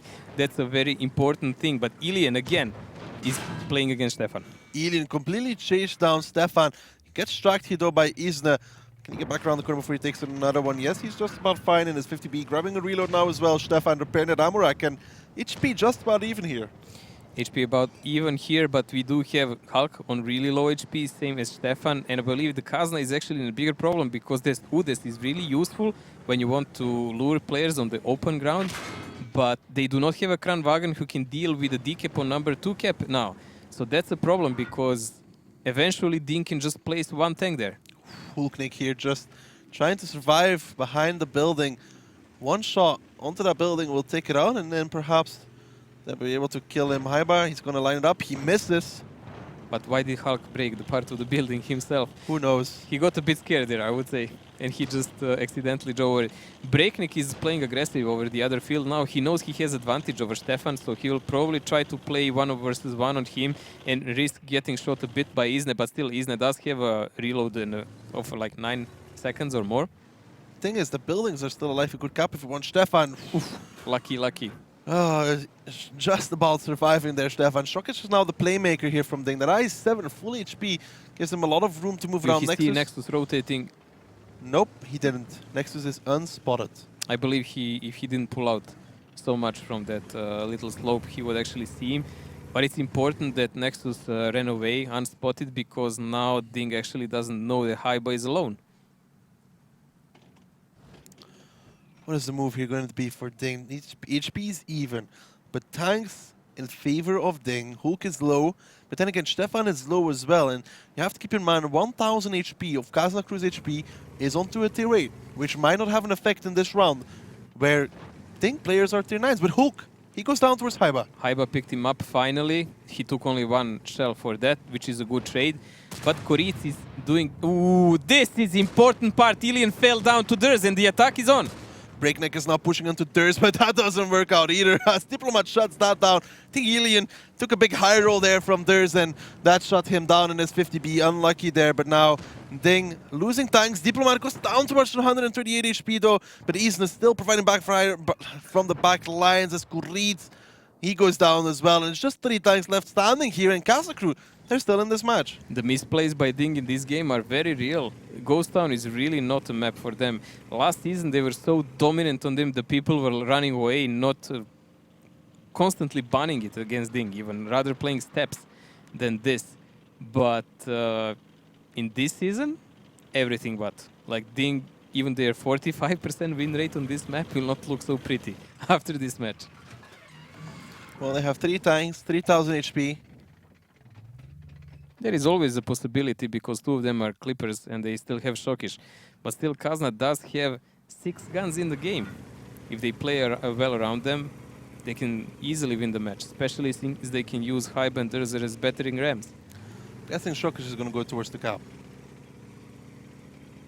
That's the problem. Because if they go to the cap, they will not win. I don't think they should cap. I think they should fight. Don't think they can do anything else than go towards the cap, because look at the angles from Kazna crew. Everywhere they go, they'll be shut down. Yeah, but at least they have a chance on the cap. Kazna have a couple of really low HP guys, so there we go. Shokish is going toward the 1 cap. Kazna will gather up and hope to take out their 50 Bs before they can do anything significant to them, considering they have Stefan and Diplomat on really low HP, and Diplomat even has a dead driver. Amorek is not really an issue. He'll die before he starts reload anyways. Stefan, Diplomat are the crucial players here. They need to stay alive. They need to survive. Once Mary and Positive are spotted to, that gives Stefan the option to rotate all the way around. Well, Isne is pretty much stuck on that hill, so if you watch HP-wise, without Isne, it's pretty even. much the same. So, as we said, the game evolves here mainly around Nexus, because there is in high bar single shooters, and they are the push force. It will be about Nexus and how he does his clip. Because he's the only one who can trade. Chuk is trying to blind fire towards Isne here. So far, no connections. Now Kazna crew starting to rotate. They're all coming from the same angle, it seems like. 60 No seconds flankers. to go. Meritorious actually going to get in position for that. He wants to counter Haiba in the 1-1-3 if he can. 50 seconds more on a cap. 40% to go. That's quite a bit of time. More than enough for Kazna to deal with this. Let's see, will Durs actually manage to get a good connection on Positive here now. Let's see how Positive decides to play it. If he can catch out Durs or Nexus, anybody, he gets spotted out. Nexus does as well. Positive gets the shot, so does Nexus. Positive gonna try and trade here. Durs comes around the corner. Can he get the shot? Yes, he can! Nice connection there from Durs on towards Positive. No resets so far on towards Shockers, though. 16 seconds. It's not over yet. Haiba is pushing in full force. Like he has to connect this shell. He bounced. He bounced. I don't think he will. Yes, he will have another one. Oh, there is connection. There is the reset coming out from Isne. He saves the game. Haiba now with HE resetting Shockish as well. Meritorious now needs to get into the fight. Shockish, need to be careful. Durs is behind you, friend. Let's see if Durs can get the shot. There we go. He does get the shot. Out towards the back of the turret. Meritorious now gets one, but he needs to get so much more. It doesn't really matter at this moment. There is too many of Kazna guys nice around. He can take out maybe Diplomat in one shot, but what will he do about Durs and Haiba? He cannot effectively take both of them. Nice connection there from Isne. Plus? He's now on one shot for Durs. Never mind, he's on one shot for everyone now. Isne is very annoying from that hill here. He had a decent game now. Yeah, the Udas from Kazna definitely working out, and Ding gonna have to rethink how they approach Ghost Town, because Kazna crew getting the better of them here. Just about. It looked good for Ding, but that push with Ilian and Breakneck, Ilian took a high roll there. I think he was 800 plus HP when he took it. Alpha from E100 obviously being 750. If he survives, then Durs dies. Even like that, it was super risky, and I mean, I was really surprised when I saw a push from that side, because honestly, Durs was very well protected there. I don't actually think they expected that Durs was that well protected there. Well, Mary trying to pad some damage. Isna, he's coming. Ram kill? Ram kill? Ram kill? Swedish TD No, flying! No, Diplomat steals it. Why did you do it, man? Why did you do it? I would like to see that flying Ram kill. The flying Swede. The flying Swede in Swedish TD. That would rhyme so well, man. It would be a highlight. Curse is Diplomat. A highlight? It would be. It would be fun, come on. I don't know about that, but Kazna crew make it even closer. 4-2 here. Not over just yet. After losing those two maps in such a fashion, 4-0, yeah, this was a really good comeback, taking entire map back. So maybe there is still some small chance. Against any other team than Ding, I'd say yes. But against a team like Ding that doesn't really tilt, it's gonna be hard. Well, this next map will definitely be a problem for Kazna to break. But I'll be more interested to see who did how much on this one. It was a series of big exchanges here. I think Durs did quite a lot, but let's see. Diplomat managed to snipe his way in this round completely unseen most of the time. Isna as well in the Udes, 2,364. Nice damage there as well by him. Mary, Nexus, Ilian as well. Having a good game up until the point where he died to Durs. I mean, if Durs goes down, if they just lose one tank for killing Durs, it's in their favor. It really is. I think they were planning on losing either Ilian or Breakneck to kill Durs and surviving with one. Ilian was winning a lot of trades with Stefan, but Isna actually balanced it out well because he connected every. I believe he shot him like 2 times minimum, and even whenever was anyone rotating in his view, he was really connected. Like that, Udes on that position is really annoying. Haiba doing only 600 damage there, so he was mainly breaking buildings around with his shots, trying to find out that Emil 2 Halknik. I worry though for Kazna on this next map. This next map will be Prokhorovka, and Ding will be defending first. This is not something you can deal with lightly. No, this is not an easy map to deal with, and Ding have been good in my opinion on Prokhorovka. Decent. Like by stats, if you watch, they're like 50%, while Kazna is like 40. But that's just stats. That doesn't really matter. In, like when faced with reality, they usually just disappear.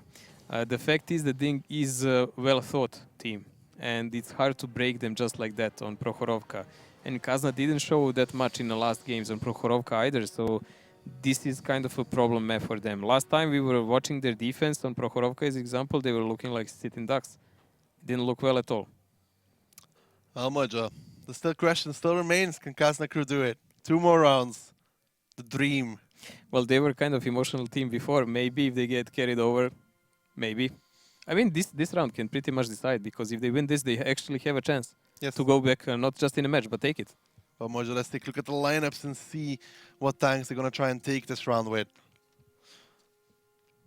Well, Ding playing... Well, they play with 2 TDs here. Tier 8 Swedish Udes and Tier 10 STRV. That's rather good when you want to... You can even use, as we saw, Udes as a spotter.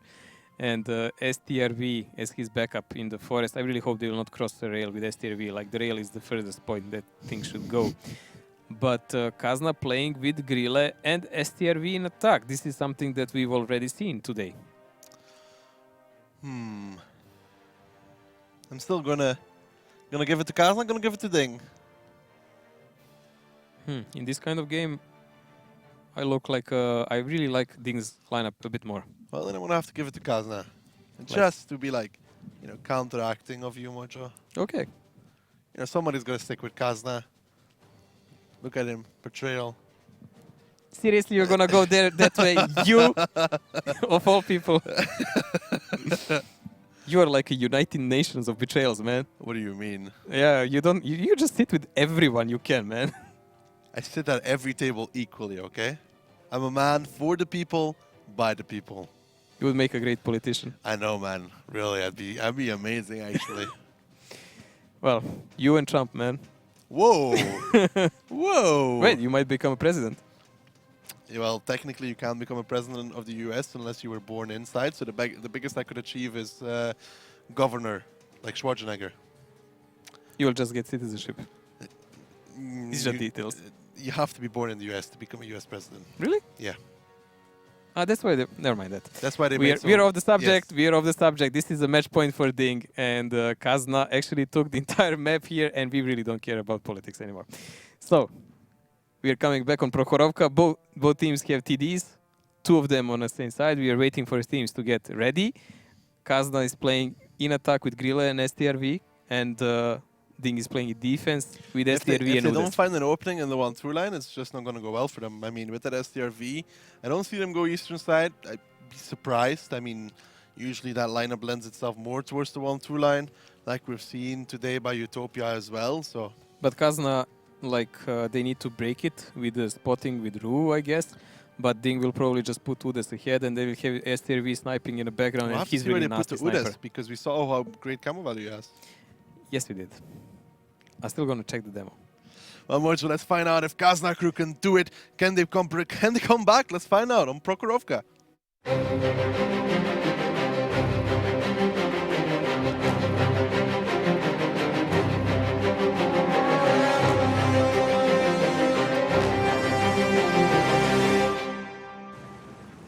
From 4-0 to 4-2, here we are. Kazna crew versus Ding, still underway. Ding on 4, Kazna crew on 2. Ding still on match point on the defense. Kazna crew with it all to play for on the attack. I'm really interested to see how will Ding set up their defense. They're actually sending Koritz on the other side of the map. Do you want to climb him up? That's a new and interesting approach there. Positive is going to the front bush where you would usually position a light tank. It's the reverse roles. While Kazna is doing a more or less identical opening as we've seen in a previous match done by Utopia on Prokhorovka. Shokish here going to be playing in the middle with his IS-7.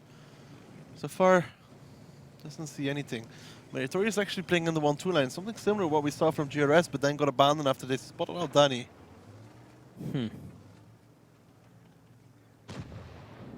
Stefan is waiting there in the forest with his STRV, and Grilla is in his background, so there is really virtually no way for Ding to push there, of course, but Ding being defensive, they wouldn't even think about it. It's rather suicidal, especially against a lineup like this. Haiba and Diplomat are around the center of the map.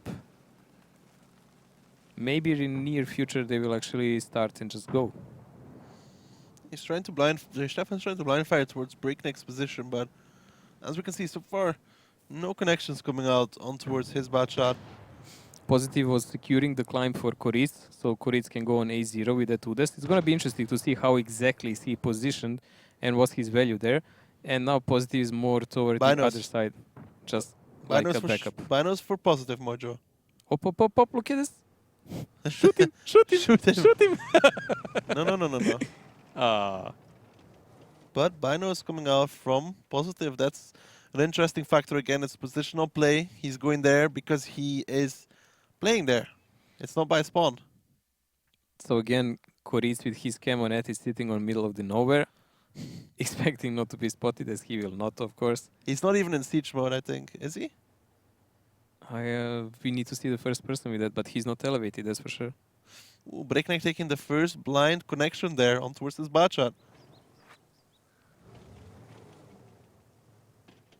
Stefan there in the STRV. No, Koritz is just positioned normal, as far as I saw.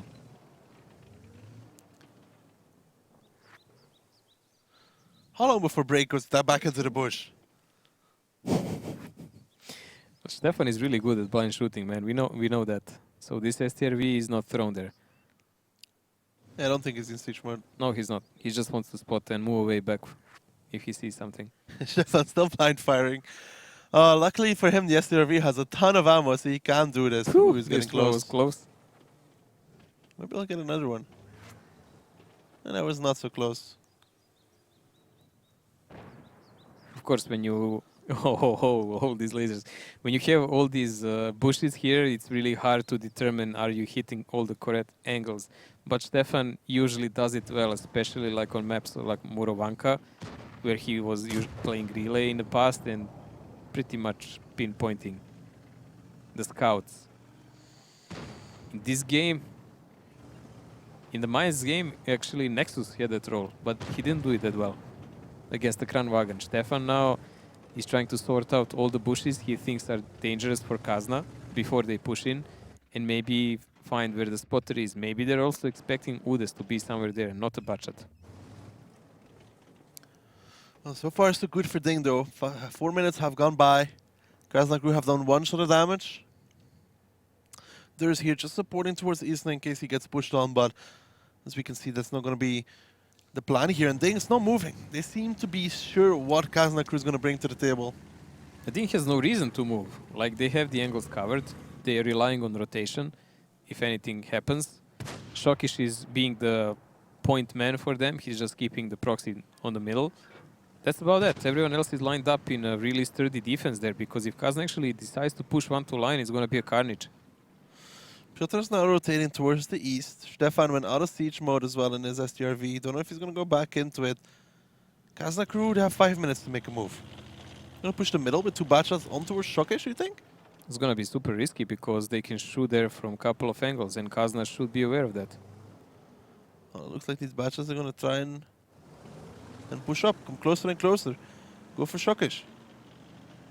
Well, let's see how will that work out. We've seen several teams fail it so far, but with Haiba and Diplomat and those two, still they will have to deal with all the damage from Positive. Breakneck is only 1 step away. It's not gonna look pretty. There's 2 bad shots from Ding, pretty much right next to that I7. I mean, Positive. And Breakneck. He has the shots already lined up. And Breakneck is 5 seconds out from jumping behind him and removing the first guy. Mary just can't just peek up and shoot. This is the trigger part. They're sending Isne. So if Isne triggers the reaction there, they will push. Yeah, we could see already that Positive was just, you know, putting his aim there, but still looking towards the I7, towards the 113. Yeah, Ding is not really easily falling for any kind of traps there.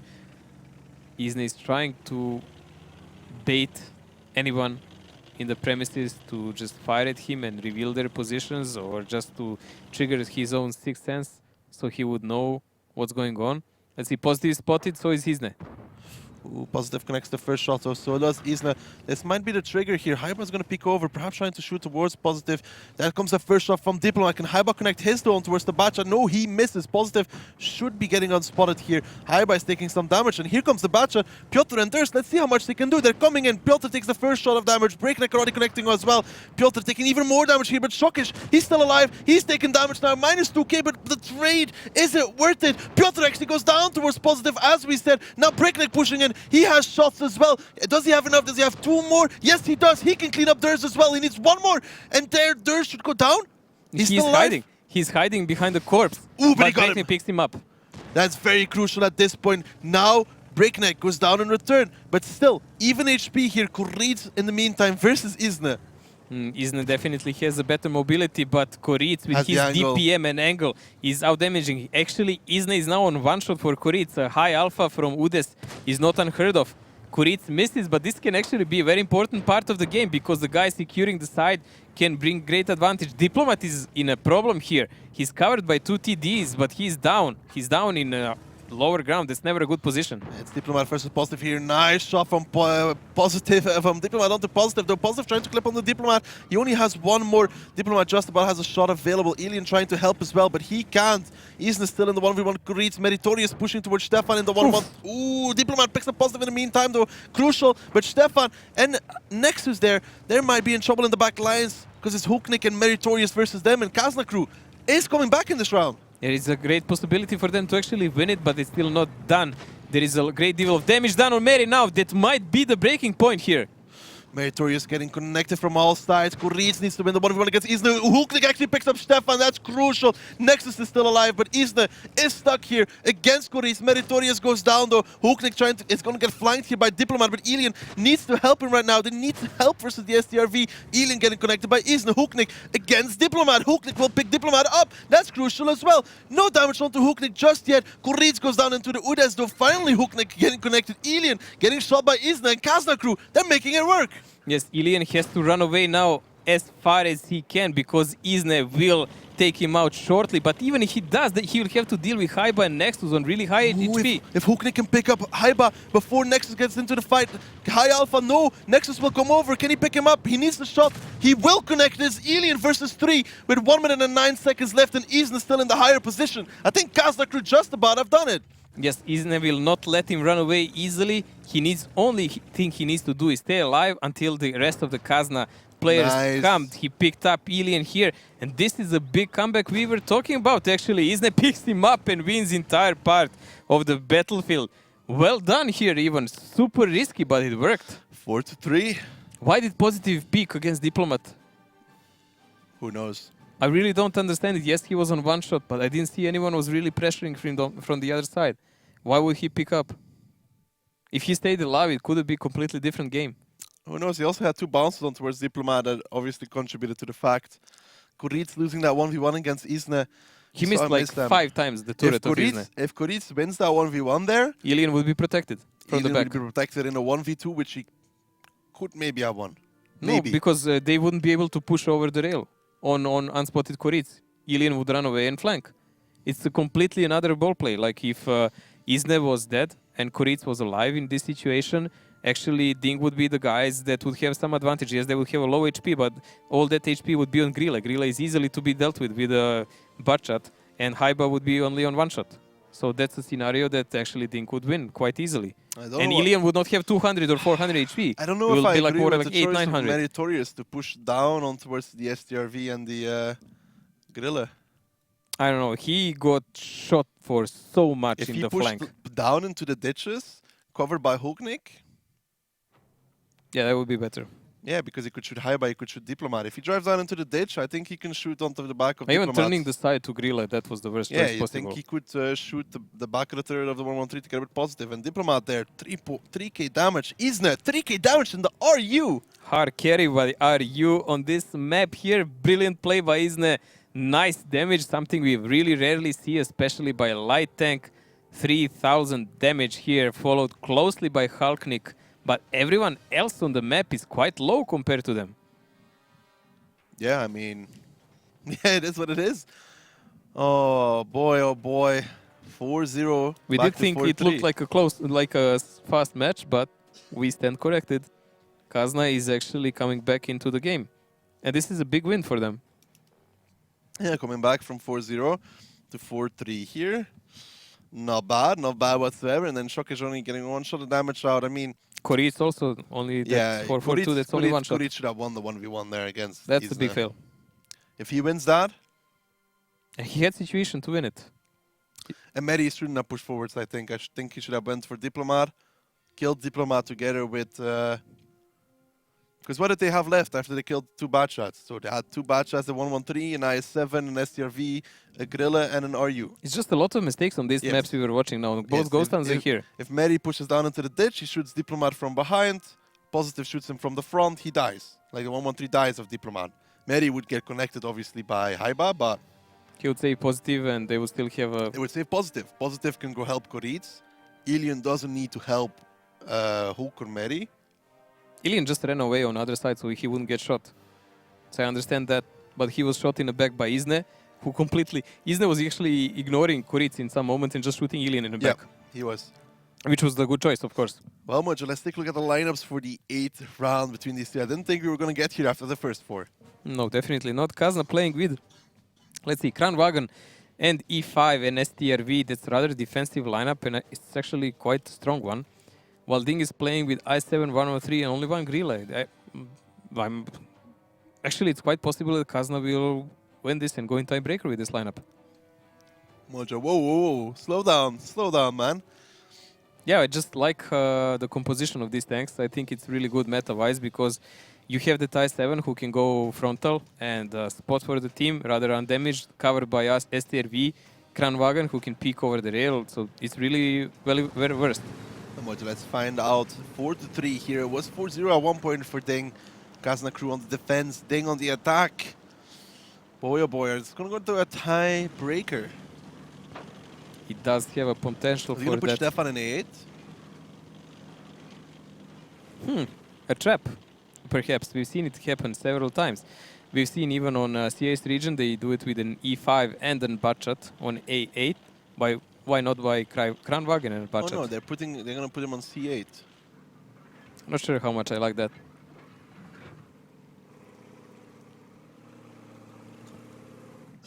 I mean, this tank is really good on cooldown and everything, but the rotation and if he gets spotted too early... Oh, cheeky play here by Break, I believe. Yeah, Yes. Breakneck, nice connection from him. Haiba already spotted. Haiba took a big connection there as well. Oh, close. Did not even hit the tracks. Break is really super aggressive here. I wonder will it pay off, because if he gets overly aggressive, STRV might be able to connect. Well, it doesn't seem so far like he is able to. Nexus didn't connect yet. Isna seems kind of stuck in that area. Stefan just spotting if they come down with Piotr in the trap in A8. But come on, look at this sick gun depression, man. Like, he's probably by engine almost in the water and he can still shoot from that position. Breakneck peeking again, this time paying for it, or gets struck, gets held, uses his repair kit but loses his gunner. So 702 lost on that 113. Isna down to 351 in return though. Taking out that spotter would be crucial. If they take him out, it would be, but at the moment it did look like a bit of a solo tent because he didn't pick up in the same time with Shokish as example. If they did, Isna would probably be alive. So I don't know, is Breakneck a bit impatient or what's going on? Kazna does have a strong defense there in the forest, so pushing there, I don't know, Haiba, Diplo, and Nexus, it would take a bit to deal with them. Kurit's now going to go a little bit more aggressive in his RU, trying to find out the information, trying to check if there's any bad shots in the close area. Makes a shot, sees splash behind it, means there's nobody in that one. One checked, 99 to go. Well, that's when you while you have an STRV who knows what he's doing, it's useful, like Stefan, and you just go plow through all the bushes you can in fast rate. Ilian and the rest of the guys are just defensively positioned here in the forest. It's nothing they can really do now, and blind push is really not an option at the moment. So let's see what will Kurit see. He didn't find Isnet. That was the prime thing he was looking for in this moment, to check out the front bushes. Surprisingly, there is no connection by Kazna players on him. He got spotted very late. They weren't prepared for it. I think Ilian now pushing up. Haiba is actually managing to sit in those bushes unspotted. That's amazing. But he is in a draw range now of the enemy tanks. And if he gets spotted next time, they will be able to shoot him. But there is so many of Kazna guys there. Even Isne is there behind the... Ooh, Isne blind corrected by Really? Meritorious. Ho-ho! Nice, Meri. Blind connection on towards the RU251. He goes down. Well, Unreal. I don't think he was even expecting to find a light there. I think he No. was just shooting maybe I connected TD, yes. STRV. I think we've seen Nile play on A1 on the red line before, so that's Wow. that helps, I guess.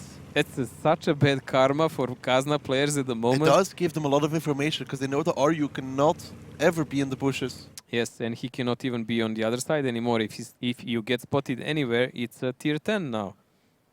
Shokish is now going more aggressive into the dip with his IS-7. Let's see what he can find, if anything. No, Kazna guys are really careful not to shoot before time. Which is something they need to do now, because they need to wait for the final push. The game is almost at the golden middle, close to the 5-minute borderline, and there is a rotation of theirs coming in there. He's joining the force in expectance of a push, and that's like Koritz taking some damage, finally. Yeah, Splash Stefan in the Kranwagen. So Papa Koritz taking one shot there. They get information now, and Stefan's getting connected even more. Oh, he needs to be careful. Koritz goes down towards a one-shot for this, though. Stefan only has 2 shots remaining. And you can be sure that they know he has only one left now. The question is, how will Ding actually try to use this? This is what I said, like, I really don't like the heavy tank being there, because he is pretty much a liability at the moment. Honestly, if some of the Ding guys were ready to push from the lower side, Stefan would be in a problem. Koritz already realizes Stefan's reloading. He's like, okay, he's reloading. He grabbed the reload. Piotr came into the water to try and kill Koritz. He might get him. Will that force a reaction coming out from Ding, though? Piotr gets Koritz. That's the RU251 down on both sides now. That was a sneaky play by Piotr there. You can see that Koritz didn't expect it. 4.5 minutes left. Stefan and Piotr on this side here, while Positive is actually not seeing them at all. There is a push from Ding on the other side. The Shock is just pushing forwards, but Haiba is found. He's taking damage, 943 to be exact, on towards him. Ilian is spotted out in his bad shot. He needs to run. He needs to get out of there.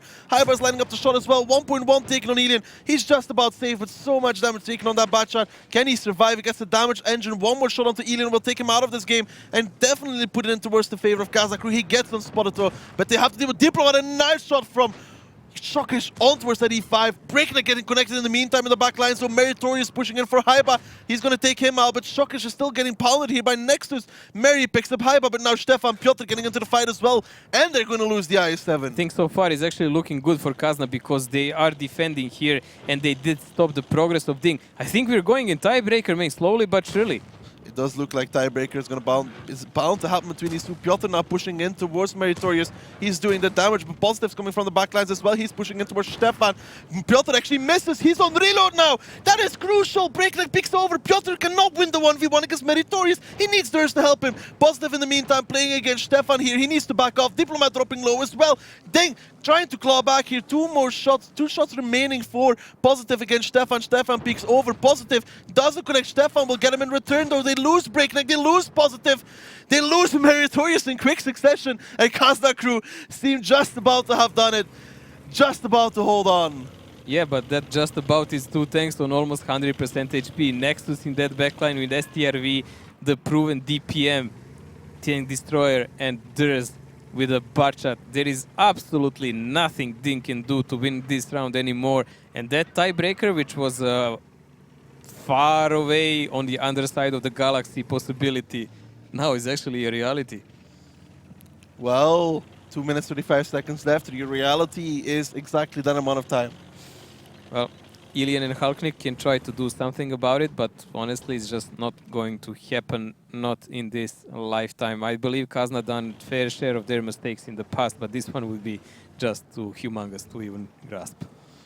Well, 2 minutes and 15 seconds separate us between this and a tiebreaker. Hulk is going to rotate very far back, and it's going to cost a lot of time.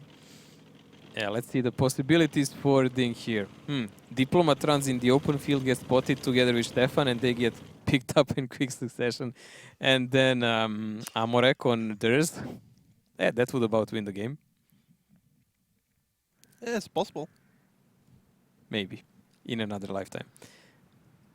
For 1 minute 45 seconds, Kazna really doesn't have to do anything except wait. And they're just doing that. Well, here goes Hooknik and his Grilla. Should be spotted out soon-ish. TM. He's going to drive towards the 1-2 line. He gets spotted out in his Grilla. He's going to start taking damage in very quick succession here. Already taken 2 shots. One from Nexus, one from Stefan. Lets off a shell. Does not connect. Desperation attempt here from Hooknik in the grill. Taking even more damage. That's from Diplomat in the back line. Stefan now pushing in as well. Ilian is trying to find somebody on the Durs position, but he won't find him before Stefan goes to play against Hooknik here. Ilian now needs to make his play. Durs actually connects onto Hooknik. Stefan. No, actually Durs picks it up. Ilian gets Stefan, but Durs should be able to get Ilian. No, it's Nexus. And tiebreaker between Kazna Crew and Ding after being 4-0. Both these teams picking up 2 maps in a row. Unbelievable. Like, this is not something we would usually expect from Kazna. When they're so much down in games, you usually think they're just gonna crack up and try to go away from it. Like, not to deal with the problem. But this is a whole nother ball play here. After coming back from 4-0, equaling now, I mean, tiebreaker next is Cliff.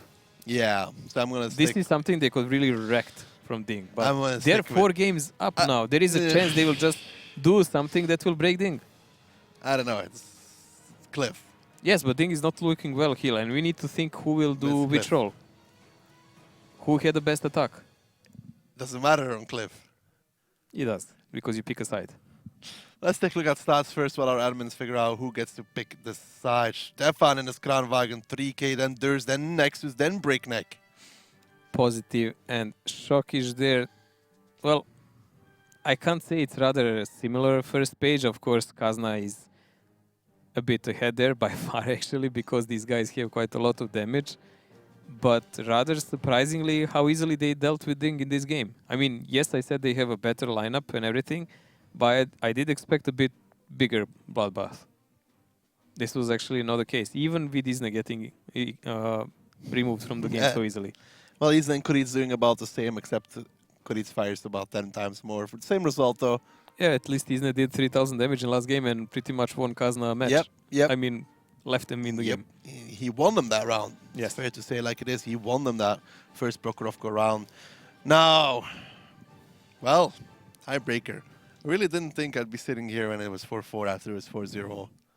Yeah, when we were talking before this, I was actually expecting it might be a big clash or a tiebreaker or something. That's what I told you. But after watching the first map, I was completely... No, that's just not going to happen. This is like a one-way stomp. Yeah, the two things is... Okay, Kazna's defending on Cliff. It's interesting to note. But the thing I wanted to touch on, like, when the first 2 maps were so one-sided in favor of Ding, and then the next rounds were always, like, semi-decently close, I was still like, okay, you know, Ding will still close it out because the rounds are closer than it was on the other round, and then it was 4-4 all of a sudden. Well, Kazna found their ways, obviously, and they were clinging on their lifeline a little more and playing game by game, and it actually brought them up here. So even if they lose now, they will still get 1 point. Having 12 points, that's rather decent. They will be on 13, and Ding will still be below them. If they win 2, even better. They will be equal with Gohard on 14 points. So whatever happens, Kazna actually performed well here. Last match was 5-3 to Ding. Now they have a chance to beat them. Wait. First let's, time. Let's rephrase that. Let's rephrase that. Both these teams doing very well on 2 maps. Kazna performed on 2 maps and Ding performed on 2 maps. Mate, that's not just. That's if not you come back from 4-0, you can say you're doing fairly well. Yeah, but you because can't, you were dead and you had 0 points and you were pretty much I'm lost. not going to say Ding performed on the last 2 maps because they didn't. No, I'm saying like Kazna performed here well, and yeah, they will have in the last 2 maps. Yes, and they will get some points where no one expected none after even watching the first map, not 2. I would have been like, okay, this match is over.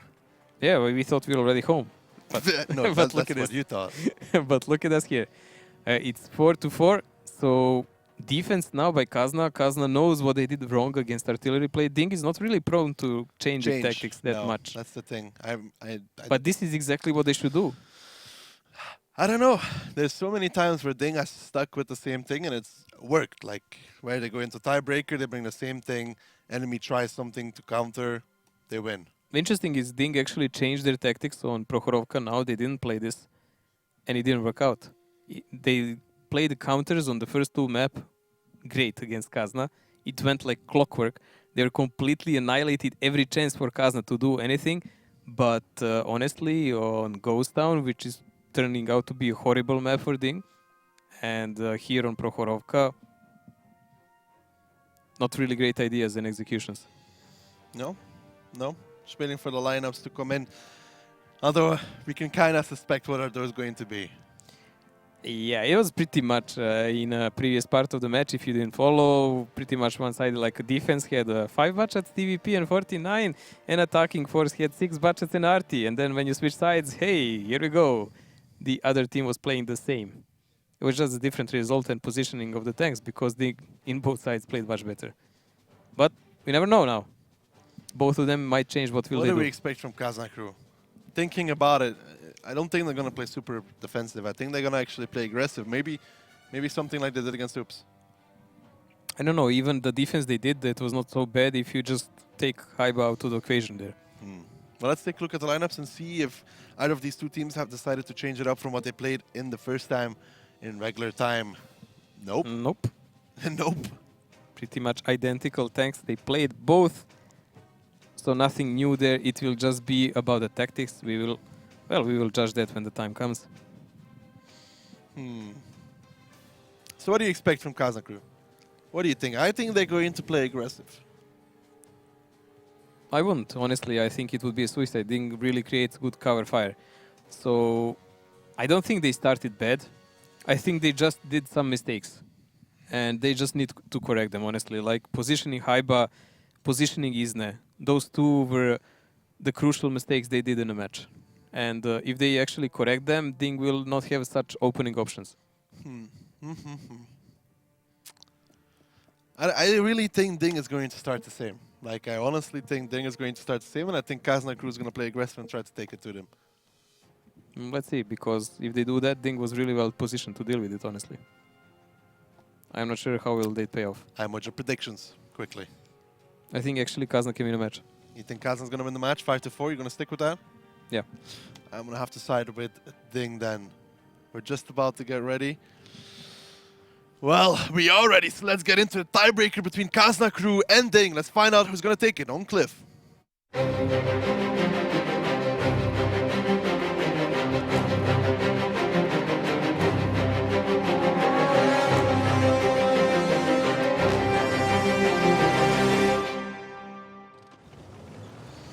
Kazna crew versus Ding from 4-0 to 4-4. The first time in this season it has happened, and what a match we have seen here. Kazna crew on the defense, Ding gonna be taking it on the attack. And Mojo, what are we seeing? Well, we've seen them play a tiebreaker before in Challengers. Izne spotting down a completely alone without a TVP. It does look like a bit aggressive approach from Kazna, as you said, but we will see how far will it go. Ding, on the other hand, is playing completely the same. Up to a millimeter. Ding playing a similar start to what they played in the first round. Breakneck going to be climbing here on the backside of the mountain. 4 batches going to be covering the 9-0 line. Haiba going over there. Piotr going straight up the hill. and it's a completely different start from Kazna. Yes, they are covering the side where Haiba was much more at this moment. They may be even ready to counterattack if someone presses toward the Haiba. Let's see, Positive's going to be the first one in there. Let's see if they're ready for this. Let's see if they're actually trying to counter. They're really deciding to play around that position. But Piotr is already on the top of the hill. They're going to counterattack here. It's going to be Durs and Haiba versus Positive and Alien. Here we go, though. 2v2. Haiba is coming in together with Durs. It's a 2v2. Currently in the favor of Ding. The first shots come Piotr out. too. Piotr is coming now from the top side. Positive's the first one focused down. Alien now versus 3 tanks. He's getting focused down. Kazna crew complete and utter dominance in the first minute of the game. Alien goes down, Positive goes down, Haiba is going low though. Breakneck's coming from the side, Kuriz is coming in, secondary fights coming out. Durs is now on the run as Kuriz is trying to chase him down. One more shot from Kuriz will remove the advantage that Kazna had. The HP is in favor of Kazna crew though. Durs should go down here, he does. Break is now getting pounced from the back. Stefan's on the lower side. Shokish is coming in, Nexus is taking damage. Stefan actually gets Breakneck, a crucial kill. Nexus gets damage as well. Diplomat goes down. It's the 4v4. Artie's still in play. Huknik has 2 shots. Stefan has 2 as well. We have to see how this works out. Kuriz is now fighting with Stefan. Kuriz only has 1 more. He kills Nexus actually. Stefan gets Huknik. What a kill. But in the meantime, Kuriz will have reload advantage and now Isna needs to come in. Shokish has 2 shots. That's enough to clean up Stefan. He needs to get the kill here. Piotr is still on the top. Shokish, that's 1. He needs the second and then it'll be a 3v2 and it's going back towards Ding. They've just about held it on. Kazna tried to surprise. It didn't work. Piotr has 2 shells, but let's see. Isne needs to do a good penetration now, and he did. So Isne is running away now. He will be reloaded. Will he be reloaded on time to pick up Kuriz? Piotr will pick him up. Piotr will actually pick him up. Go and reload. Now they both need to run away for Shokish, but Shokish, he has damaged Amorek. It seems like I was very wrong. I thought it had it, but Isna changes the round. Shokish still is halfway through reload. Oh, I completely counted out Isna. Yeah, you forgot that he's coming up with that drop. He just did just about enough damage to make Kuriz a 2-shot. Artie was pretty much out of the game entire time now. That might change, but it's highly unlikely. Now Kazna does not know that Shokish has dead Amorek and he's still reloading. Of course they don't know that, but the advantage they have now is huge. They're defending. They are 2 tanks. Piotr, be careful. The match is on you, mate. He's in here. Piotr is going to drop down. He has to drop down, I think, because RT is going to be aiming on that position. He's forced to drop down, so Shokish takes the higher ground here. Isna's still aiming. He needs to be careful of that. T49. And Piotr could come up at any moment in time as well. What can Meritorious do in this one? Oh, but Isne will be a pain in the butt for Shokish. Like it should be HE grenades all the way now. He can track him. He can kill his modules. He can really make his life miserable. Shokish knows there's the potential here for Isna to come onto a flank, and he's actually doing it. Piotr is going to come back towards the hill then, I guess, to try and 2v1 Shokish on top of it. They spot each other out, and Isna, he's starting to make his approach on the hill. Shokish needs to be careful. He needs to spot this out, and he needs to get out, and he needs to reload for 75 seconds. Really bold play by Kazna here. They know Shokish is up. Honestly, they could just send Isna to take out Artie, and Piotr can just hold off Shokish one-on-one without any problem. He has more HP. But they really want to kill Shokish. I don't think Shokish expects Isna to come up. Shokish will find Isna now. There we go, he'll find Isna.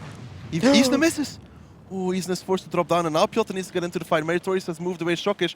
He has to chase down this T49. He needs to take risk. He needs to come down because Piotr will come into the chase after. Shokish slows down a little bit. Piotr's now taking the hill. Shokish is coming from this side. He connects the first. He needs 2 more onto Isna. That's 1. He needs 1 more to finish it up. There we go. He goes down, but now he needs to play 1v1 against Piotr, and Piotr's going to come down very quickly. Shokish, is he taking the wrong direction? It seems like it because Piotr's coming from there as well. Piotr's coming off Shokish. He'll spot him now. He'll see him. He has 2 shots. Piotr connects the first. Now Artie needs to get him to the fight. Shokish needs to juke around the building if he can. Piotr's going to come from the right direction. I don't think Shokish expects it. That's 1 now. Artie needs to come in. If he has anything left to say, it needs to happen right now. But I don't think it is. He's not aimed. Piotr picks up Shokish. And he should survive this. Just about. Well, Mary, you might as well click and hope for the best, because this is probably the last shot you can do. Oh, let's see those RT RNG shots. Nope, not gonna happen. This game will rather securely go to Kazna's hand because Piotr effectively doesn't have to chase RT and he doesn't have to find him. He can just sit safely in some bush and wait for Mary to appear somewhere. And unless some super weird RNG happens and Mary just clicks and shoots him while driving, this is rather Kazna's game. Well, Mary still has 13 seconds left, and Piotr will find him the climax of this tiebreaker. Mary is not reloaded yet. Piotr, 1 shot, 2 shots will do the job. 1 more. Kazna crew take it in tiebreaker against Ding, 5-4. And what a comeback! 5 straight rounds in a row. What a return in a game. Absolutely brilliant and unbelievable what happened here to Ding. Also, I was really worried in one moment when Isnet did that. Was a huge mistake, man. Chasing that Bachat up, I really don't see any reason for that. I mean, he could have went for RT. They had him spotted, so they could have just kept Bachat on Bachat and Isnet just chasing out RT, taking him out of equation and winning the game, or just covering the Bachat for the reason, or like whatever. Still, great game by Kazna, super offensive, predicting what will Ding play, doing a mind game of their own, counterplaying it like Ding did on the first four maps. I mean, first 2 maps. And GG, what else to say, man? Coming back like this from the dead, brilliant. Kuric threw that game, hands down. Kuric. I mean, he made the right play, but then they need to think about a lot of things, like Ghost Town defense with the 2des, they're really playing it crap. Kuric losing one-on-one on Porhorovka costed them that game. I really don't like how Ding obviously played several of the maps. Breakneck was slow in climbing. If he gets up the hill quicker, he can block off Piotr. Because we saw him struggle to get up. If he gets up quicker, he can block off Piotr. Piotr shouldn't be able to do the damage. Yeah, but Piotr just went the normal fast way, and Break still had to go through the back way. No. Break struggled to climb up. He was trying to get over. He didn't. It cost him 15 seconds to get up on the hill. It cost him even more, actually. Small things made the difference here, but Isna, he did 1 shot of damage, but that 1 shot is all they needed because it made it a 2 shot.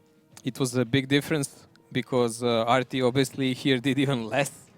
But Isna's shot was in a moment where it mattered the most, when the game was if he doesn't connect, the game's over.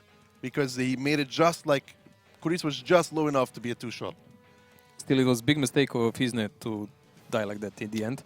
It almost brought the game back. Shokish really did a great comeback. But after having broken Amorek, which of course Kazna didn't know, he was down. Even with killing Isne like 2 shells only, he would have what, 70 plus seconds reload after that. Just double the normal reloads. Yeah, so it's really horrible for them. But still, Kazna's play was really good. It was a great counterplay, a great counter-attack, good focused fire. The game obviously went all around the place, but it was just... I really thought Ding had it at one moment when they had 2 full HP bad shots. No, because the reloads were off. No, it's not that. Piotr only had 2 shots. Yes, but look... If Isna doesn't pen, the game's lost. Yes, but in that moment, just look at it. Isna was coming in and back. He had a point-blank shot, of course, if he missed. He wasn't shooting on the Astor. Like, it's like plus-minus penetration. And they had a higher ground with Piotr. They had a counter-attack coming from that side. The reloads were going for them. So it was close, but they had a higher advantage there. Well, here we see the damage here. Diplomat, top damage dealer in a match. You would say it's even less damage than in normal matches that go with tiebreaker. Like usually they go... A lot more spread between the players. Yeah, they go usually between 18 and 20,000 in such games. But still, Diplo and Nexus first. Nexus a new pickup for Ducky in his fantasy team. No surprise there. New Nexus we're going to perform from a team. Stefan and Ian, not so much. But actually, looking at it, like, you can't say not so much. 10 and 11, it's only 3k damage between the first player and the 11th player. First game then there's a big drop-off. Then there's a big drop-off, but it's still, like, it looks like terrible because he's like, Stefan's on place 11, or he's on place 11. It's only 3k damage difference. Still, it's 3k damage difference. Yeah, but the damage is split between the players are very high. Like, and we have the quest winner of today. His name is Paya7930. Congratulations, you completed the quest. You won. Enjoy. Not bad. Thank you for not reading in something weird like Paja or whatever, you know? You actually read it well. Thanks. Great job.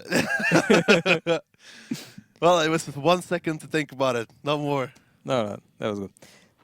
Rather surprising win by Kazna here, and let's see the standings. And let's how see it how looks the now. standings have evolved. Kazna Crew is going to put themselves on spot number 2 here, which they were before, but they evened themselves out with Go Hard. Now they're second. All the teams Oh, they were except second, but all the teams except Oops played 7, some even 8 matches. As you can see, again, we will have to see what will happen with Oops because that team is a great unknown yet for us. And Ding being the 4th, God knows what happens there. they Strange. looked so Strange. dominant in the first 4 rounds and fell to pieces in the last 5. Sorry. Ding actually has now 3 wins and 4 losses, man. They're like below 50%. What would XVM say, man? I don't know, man. Orange area of the map. Well, Shokish said they're playing on 60% of their capabilities, so... That's connected to 3-gun marks or something? No, he said they're just playing on 60% of their capabilities. Mm-hmm. So, he said that before today. Okay. Why? We were just talking. No, why are they playing with 60%? That I do not know. That I did not ask. That will be the question for Ryan, I guess, for the next time. But the schedule for tomorrow, let's take a look at it, Mocho. Some great matches there as well. First up, it's going to be Suba versus Ding, and then Gunrunners versus Kazna Crew. Well, both of these will have a chance to get some points tomorrow, as Suba will fight, of course, for some critical moments because now they are dropping rapidly down on the scoreboard. But Kazna tomorrow will actually have a good chance and fair chance to be number 1. Yeah, at least for one day. One day, day by day. You never know. Yeah, because they'll have one match more than Gohar. But yeah, indeed, Kazna Crew can take that number 1 spot tomorrow. I mean, against Gunrunners, she kind of expected... Well, I mean, don't say anything because Gunrunners... They already beat Ding once, but Ding is not really playing the best of this season. And honestly, everyone else was handling Gunrunners rather well. I'd say yes and no. Ding played really well in this match. You have to look at it as well. If Kazna Crew lose the 5th round, nobody ever speaks about Ding playing bad because then they have like a better record. You know, Exactly. Then nobody ever speaks about Ding playing bad. But now because they went 4-0 and then lost 5 rounds. This is a problem. Yeah. This is not 60% of capabilities. It's less. Well, Mojo, final thought of the day. Never underestimate the opponent. Never underestimate your opponent. Never think you have won unless it's 5-0 as well. That was it for us from today. It was a hell of a match day. What a comeback from Kazna Crew. Congratulations to them again. What a hell of a match. Do check that out. That was it for today. We'll see you back tomorrow at the same time, the same place. And good night to all of you.